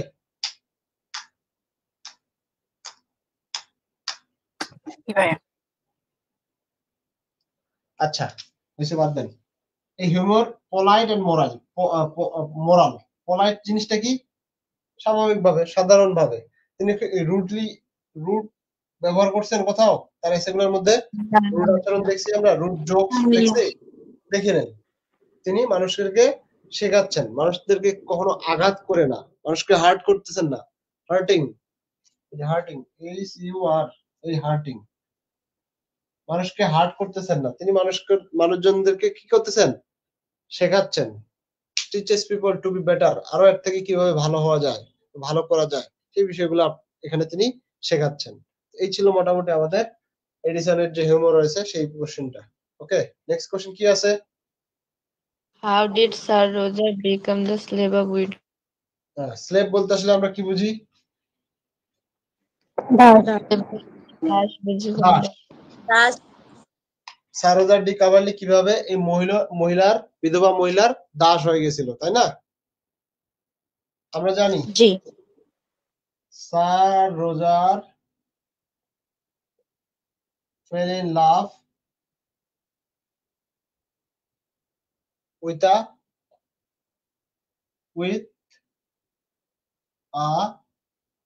সবটাই লিখতে হবে, এগুলো উপরের দিকে চলে যাচ্ছে। উইথ আ বিউটিফুল উইডো, অর্থাৎ স্যার রজার একজন বিধবা মহিলার, সুন্দরী বিধবা মহিলার প্রেমে পড়েছিল, তাই না? তার বিউটি, তার যে সৌন্দর্য, তার সৌন্দর্যে সে আকর্ষিত হয়েছিল, তার যে ভয়েস, তার যে ব্যবহার, এই সবগুলোই তাকে কি করেছে, মুগ্ধ করে ফেলছে। এবং এই জিনিসগুলোই মূলত খুব সহজেই আমাদের স্যার রজার ডি কাভারলির মন জয় করে ফেলেছে, কারণে সে তার প্রেমে পড়িয়া গিয়াছে। ক্লিয়ার? জি ভাইয়া। তারপর কি রয়েছে? মহিলাটা কেমন ছিল? ক্লেভার ভাইয়া।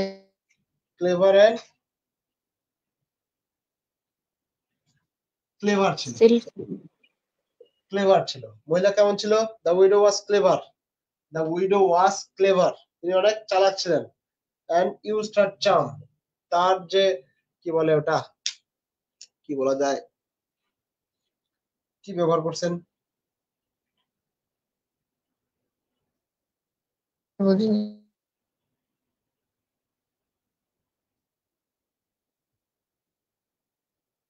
তিনি খুব চালাক ছিলেন এবং used her charm, clever and used her charm. Charm বলতে তার তার সৌন্দর্যটাকে ব্যবহার করছেন। কিভাবে? তিনি খুব কি ছিলেন, স্মার্ট ছিলেন, তাই না? স্মার্ট ছিলেন কিনা? এবং তিনি খুব সুন্দরী ছিলেন। তার সৌন্দর্য এবং তার পোলাইটনেস, তার সৌন্দর্য এবং ভালো ব্যবহার, পোলাইটনেস, ভদ্র আচরণ, এটা আসলে কি করছে, স্যার রজারকে পুরা নিয়ন্ত্রণ করে করছিল কিনা? এবং সে এমন ভাবে তার সাথে আচরণ করেছে যাতে করে তার কথাবার্তা শুনে মনে হচ্ছে যে হয়তো সে তার প্রেমে পড়ে গেছে। এইভাবে কথা বলছে না? কিভাবে কথা বলছে? অর্থাৎ সে খুব বুদ্ধিমতী ছিল, যে কারণে এমন আচরণ করা হয়েছে স্যার রজারের সাথে যাতে করে স্যার রজার মনে করছে সে হয়তো আমার প্রেমেও পড়েছে। এদিকে তো স্যার রজার হাবুডুবু খাচ্ছে, কিন্তু ফাইনালি দেখা গেল কি করছে, তার ফিলিংস এর অ্যাডভান্টেজ নিয়েছে, সে সুযোগ সুবিধা নিয়েছে। ক্লিয়ার? স্যার রজার তাহলে কেমন ছিল? ইমোশনালি কি উইক ছিল না? জি ভাইয়া, অনেক উইক ছিল। স্যার রজার ইমোশনালি, আচ্ছা বিকেল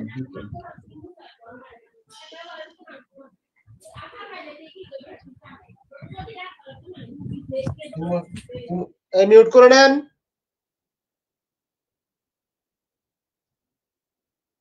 ইমোশনালি অনেক কি ছিল, উইক ছিল। এই যে কিভাবে বলেন তো, উদাহরণ দেন। যে তার জন্য সে কবিতা লিখেছে, তার জন্য সে গাছের বাকলের মধ্যে নাম লিখেছে, তাই না? ভাইয়া তার একটা সম্মান ছিল না এলাকায়? জি ভাইয়া, একজন সম্মানিত ব্যক্তি চাইলে এরকম করতে পারে, করা যায় না ভাইয়া। না ভাই। এখন বিষয়টা যদি এরকম হয়, আপনাদের আমি ক্লাস নেই, আপনারা আমাকে খুবই রেসপেক্ট করেন, সম্মান করেন। এখন আমি যদি আপনাদের সবার প্রোফাইলে গিয়ে মেসেজ দিয়ে রাখি আপনারা আমার খুব ভালো লাগে, আপনারা আমার খুব পছন্দ, আমি আপনার সাথে প্রেম করতে চাই, তাহলে কি সেটা শোভা পাবে? না ভাইয়া। না ভাইয়া। শোভা পাবে না। তাহলে বিষয়টা কি, আমার একটা রেসপেক্ট আছে, আপনারা আমাকে সম্মান করেন, সেক্ষেত্রে সমাজে তার একটা অবস্থান ছিল, সম্মান করে সবাই তাকে। কিন্তু সেই ব্যক্তিটা এরকম পাগলের মতো করতেছে কাজ, তাহলে তাকে কি সে ওই বিধবা মহিলার স্লেভ না? কাইন্ড অফ স্লেভ, একজন দাসের মতো কাজ করতেছে, তার প্রেমে এতটাই পড়ে গেছে সে পাগল হয়ে যাচ্ছে, এরকম একটা অবস্থা তৈরি হয়েছে না? জি ভাইয়া। তার মানে সেই মহিলা তাকে কন্ট্রোল করতেছে, এরকমটা আমাদের মনে হচ্ছে, তাই না? জি ভাইয়া। এবং সেই মহিলাকে তিনি কি he help her in court, ওই যে বিচার, সে তাকে সাহায্য করেছিল কিনা? জি ভাইয়া করেছিল। এখানে মূলত ওই বিধবা মহিলা ইনভলভ ছিল, যদিও সেই বিধবা মহিলার ফেভারে ছিল না রায়টা, কিন্তু তার সৌন্দর্য, তার কথাবার্তা শুনে সে তার প্রেমে পড়ে গেছে, অর্থাৎ লাভ এট ফার্স্ট সাইট। এই লাভ এট ফার্স্ট সাইট হইয়া সে আনফেয়ারলি তার পক্ষে রায় দিয়ে দিছে, তাই না? জি ভাইয়া, লয়ারের কথা শুনে। Just because he loved her, just because he loved her, এই কারণে মূলত শুধুমাত্র তার পক্ষে রায় দিয়েছে। ক্লিয়ার? জি ভাইয়া ক্লিয়ার। ক্লিয়ার ভাইয়া, কিন্তু আমার মোবাইল পড়ে গেছে। He changed her কি personality, he changed her personality কার জন্য? ফর হার, এই মহিলার জন্য সে কি তার ব্যক্তিত্ব চেঞ্জ করছে, চেঞ্জ হবে না কি চেঞ্জ হিজ। জি ভাইয়া, হি চেঞ্জড হিজ পার্সোনালিটি।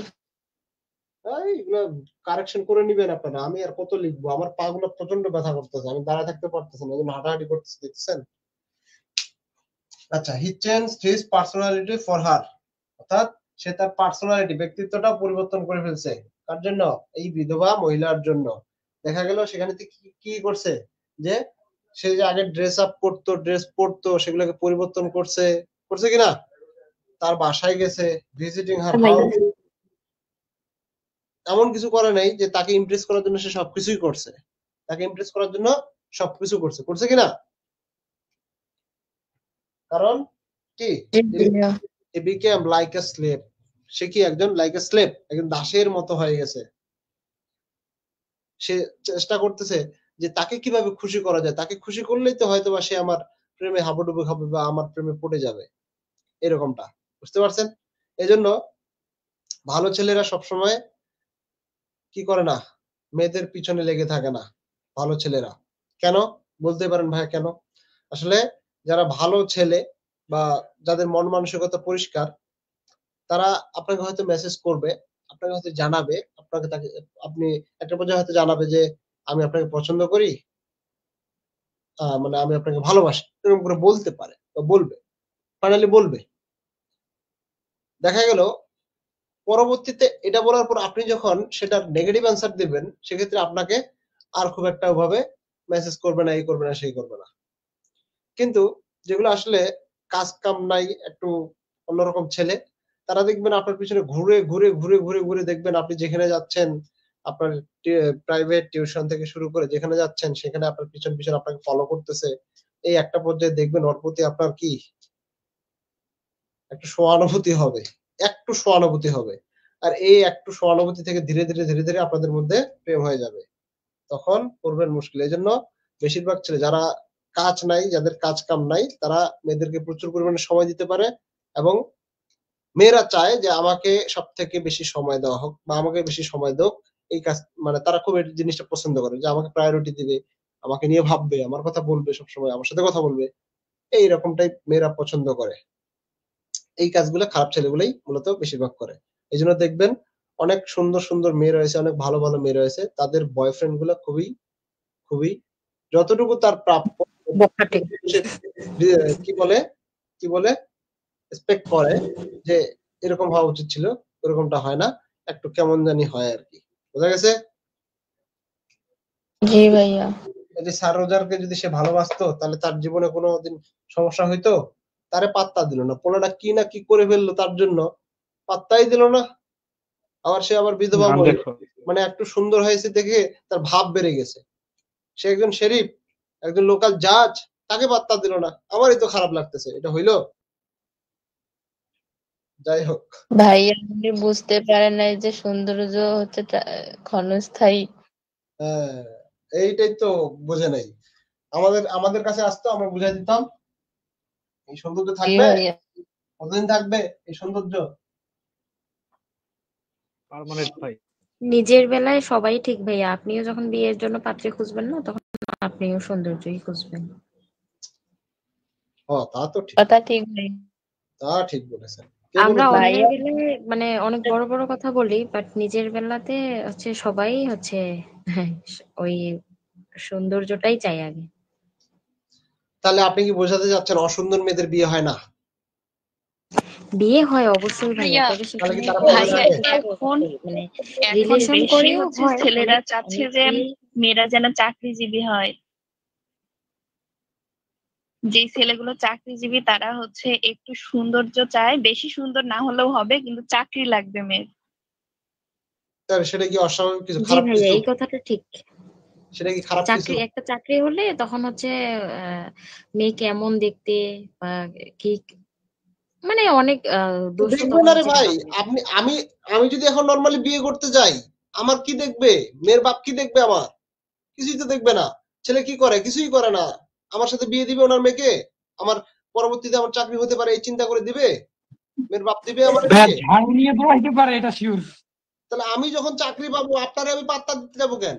সহজ হিসাব তো ভাই, রাইট বলছেন। সহজ হিসাব। আজকে আমি তোমার পিছনে ঘুরতে আসছি, তুমি আমার পাত্তা দিচ্ছ না এখন, আর যখন আমার চাকরি হবে তুমি তখন আমার পাত্তা দিবা, তখন আমি তোমার পাত্তা দিব?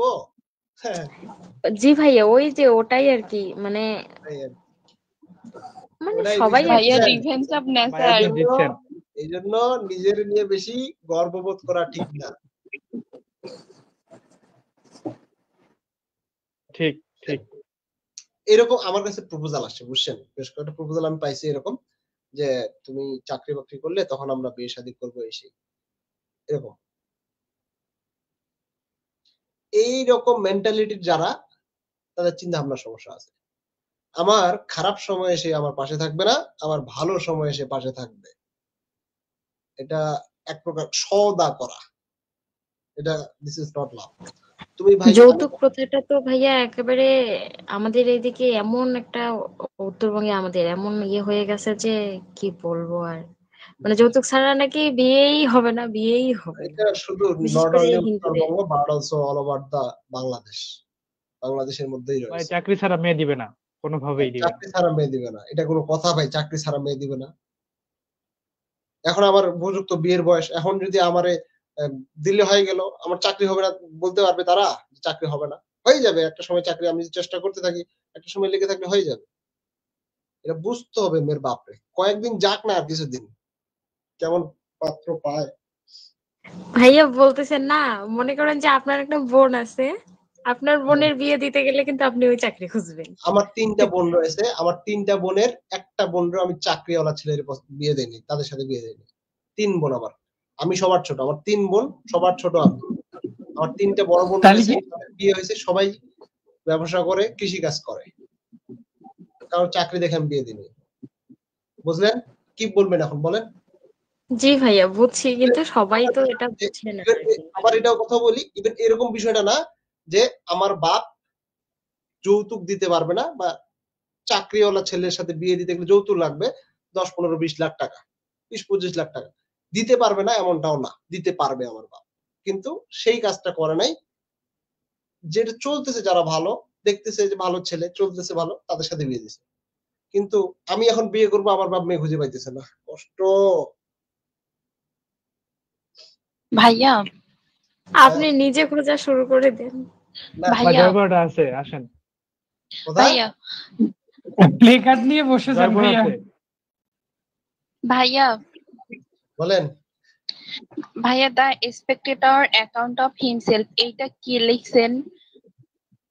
কোথায়? এডিসন। এডিসন শুধু কি এডিসন নিজেই এটা লিখছেন? আর হচ্ছে ডেথ অফ স্যার রজার এইটা স্ত্রী নাকি হচ্ছে ইয়া? এটা কে লিখছে? ডেথ অফ স্যার রজার কে? নাটের বাচ্চা। এটা কে লিখছে কোন? আর রোজার এডিসন লিখছে না? আর লিখছে না। স্টুডেন্ট কি আমি না আপনারা?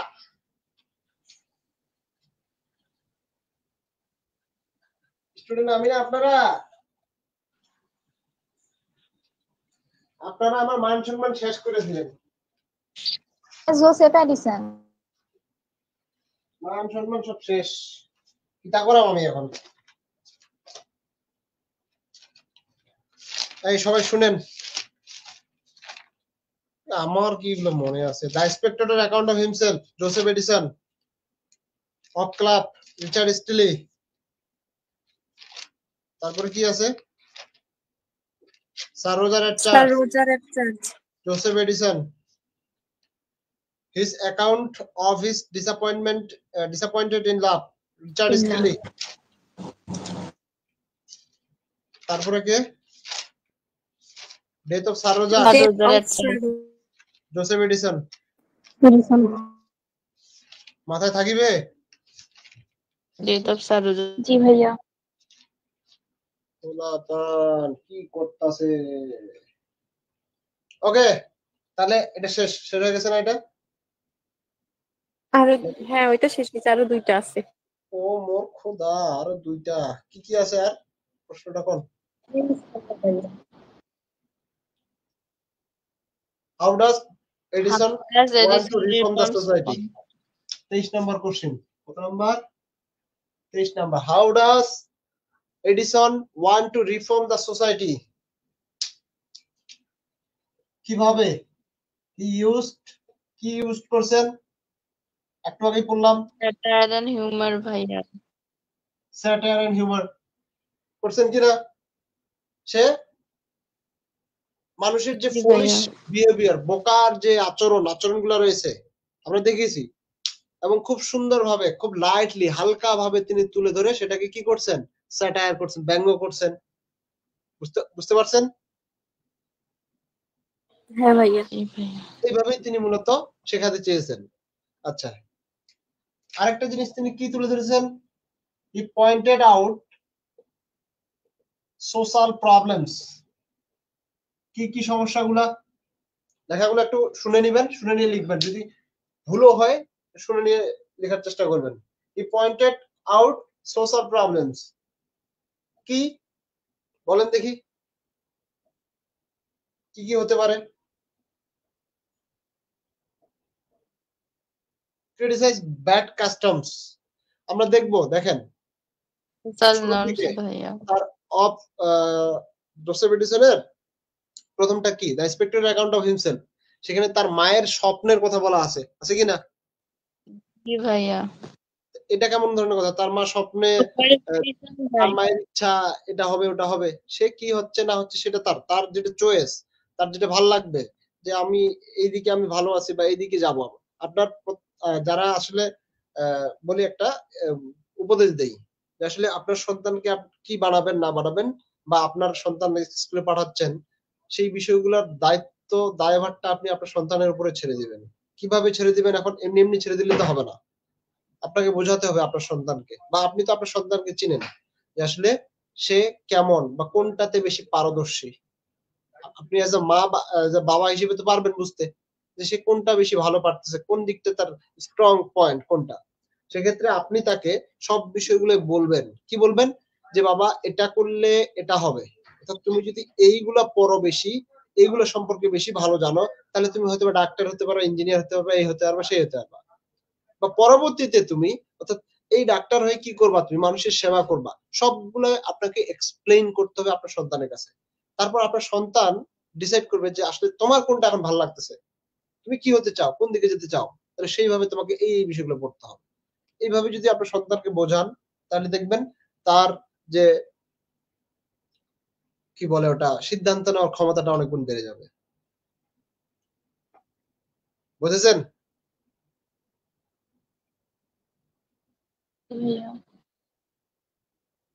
আচ্ছা, তারপরে কি বলছি? used characters to teach lesson. Used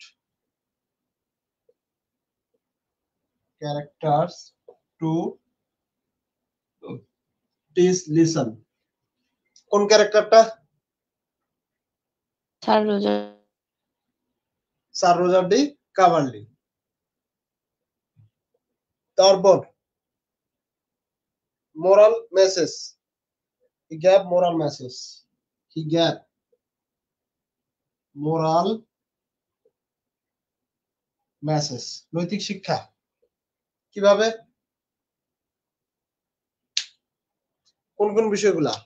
kindness. ওটা উপরে থেকে he use characters to teach, তারপর কি লিখছেন? To teach listen. Listen. To teach listen. Listen বানান কি ভুল লিখছি? LESSON।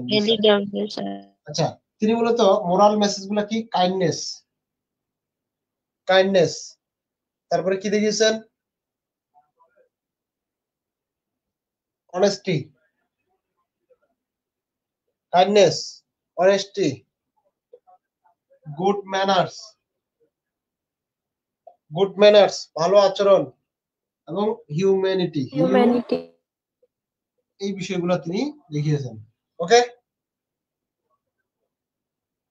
ওকে ভাইয়া। He made serious topics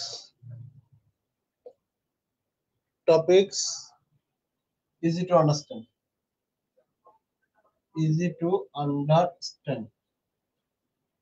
He made serious topic easy to understand.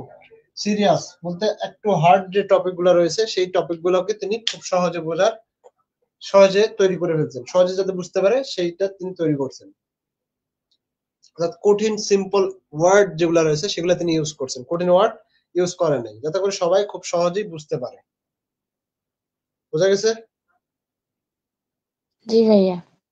ওকে, তারপরে কাইন্ডনেস, অনেস্টি এগুলো কি বলতে? মোরাল মেসেজ ওগুলো কি? এগুলা কি? কাইন্ডনেস দ্বারা আসলে কি বোঝায়? মোরাল মেসেজ, মোরাল নৈতিক বার্তা, নৈতিক মেসেজ। ওকে,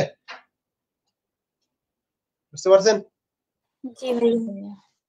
তারপরে লাস্ট কোশ্চেন কি রয়েছে?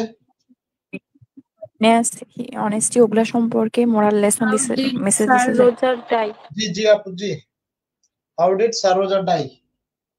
অর্থাৎ মোরাল মেসেজ বলতে আসলে কি বোঝায়? নৈতিক শিক্ষা দিছে। এই যে কাইন্ডনেস, দয়া, অনেস্টি, সততা, এগুলো হচ্ছে মোরাল মেসেজ। যে এগুলোর মাধ্যমে আসলে তার এসেগুলোর মধ্যে আমরা দেখতে পাবো যে তিনি এই মেসেজগুলো আমাদের প্রদান করছেন, প্রোভাইড করছেন, দেখিয়েছেন। স্যার রোজার কিভাবে মারা গেল সবাই তো জানি। ঘটনাটা শুনি আমরা, বলি শুনেন, বললে হবে। যে স্যার রোজার একজন বিধবা মহিলাকে হেল্প করেছিল, সাথে তার সন্তান ছিল একটা। কি ছিল? সন্তান ছিল।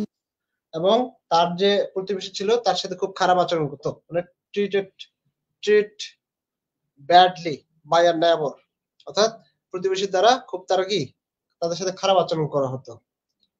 তো এবং এই ব্যক্তিটা আমরা জানি যে আসলে মানুষকে উপকার করতো, মানুষের উপকার করতো, তাই না? হ্যাঁ ভাইয়া। তো সেখানে তাকে হেল্প করার ক্ষেত্রে যখন রায়টা তার পক্ষে যায় মহিলার, সেখানে তাকে খেতে দেওয়া হয়। কি দেওয়া হয়? সিলিয়ন বিফ, যেটা তার একটা ফেভারিট খাবার ছিল। কি ছিল? পছন্দের সব থেকে ফেভারিট খাবার ছিল, বইয়ের মধ্যে আছে সিলিয়ন বা বিফ, রোস্টেড সিলিয়ন বিফ পছন্দের খাবার ছিল, কিন্তু সেইখানে খেতে পারে না, যদিও তার পছন্দের খাবার ছিল, খেতে পারে না, এবং পরবর্তী থেকে মূলত তার শরীর খারাপ হতে শুরু করে। বোঝা গেছে?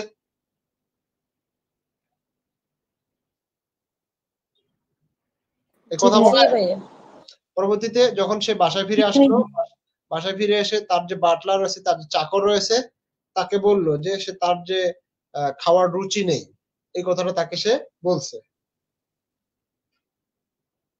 এই কথা বলার পরে মূলত তার শরীর আবার ধীরে ধীরে খারাপ হতে শুরু করে।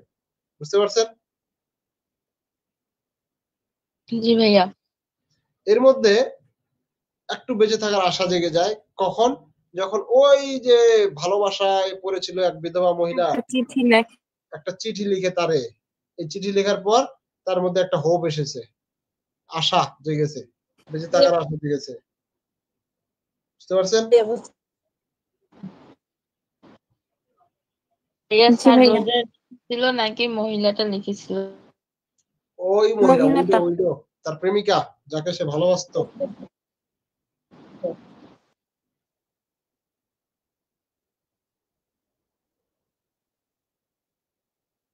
জি ভাইয়া।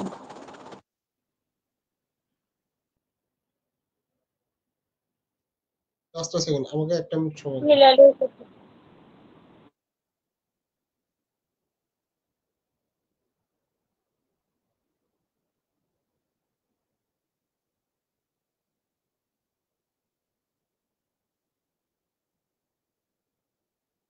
ওকে, তারপরে কি বলা হলো?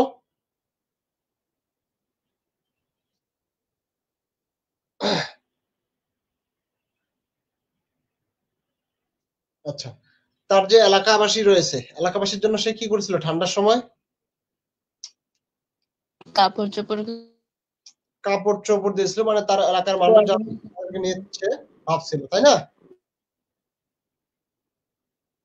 জি ভাইয়া। দেখা গেল যে সে একটা সময় মারা গেল, এই ঠান্ডার সময় মারা গেল এবং সবাইকে কাপড় চোপড় দিয়ে তারপরে সে মারা গেল। এবং তার যে উত্তরাধিকারী কে হয়? Captain Sentry. কত নাম্বার মেম্বার ক্যাপ্টেন সেন্ট্রি?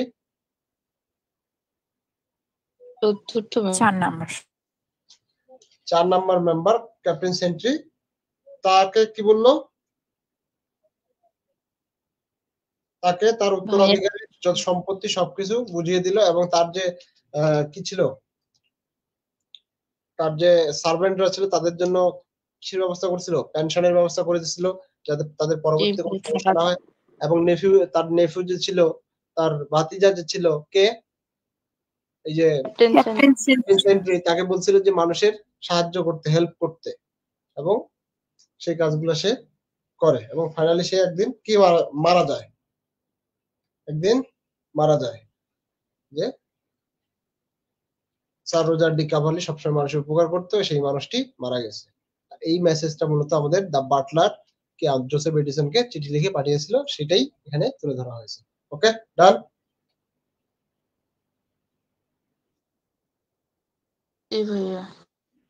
ওকে, এখন ব্রড কোশ্চেন কি কি রয়েছে?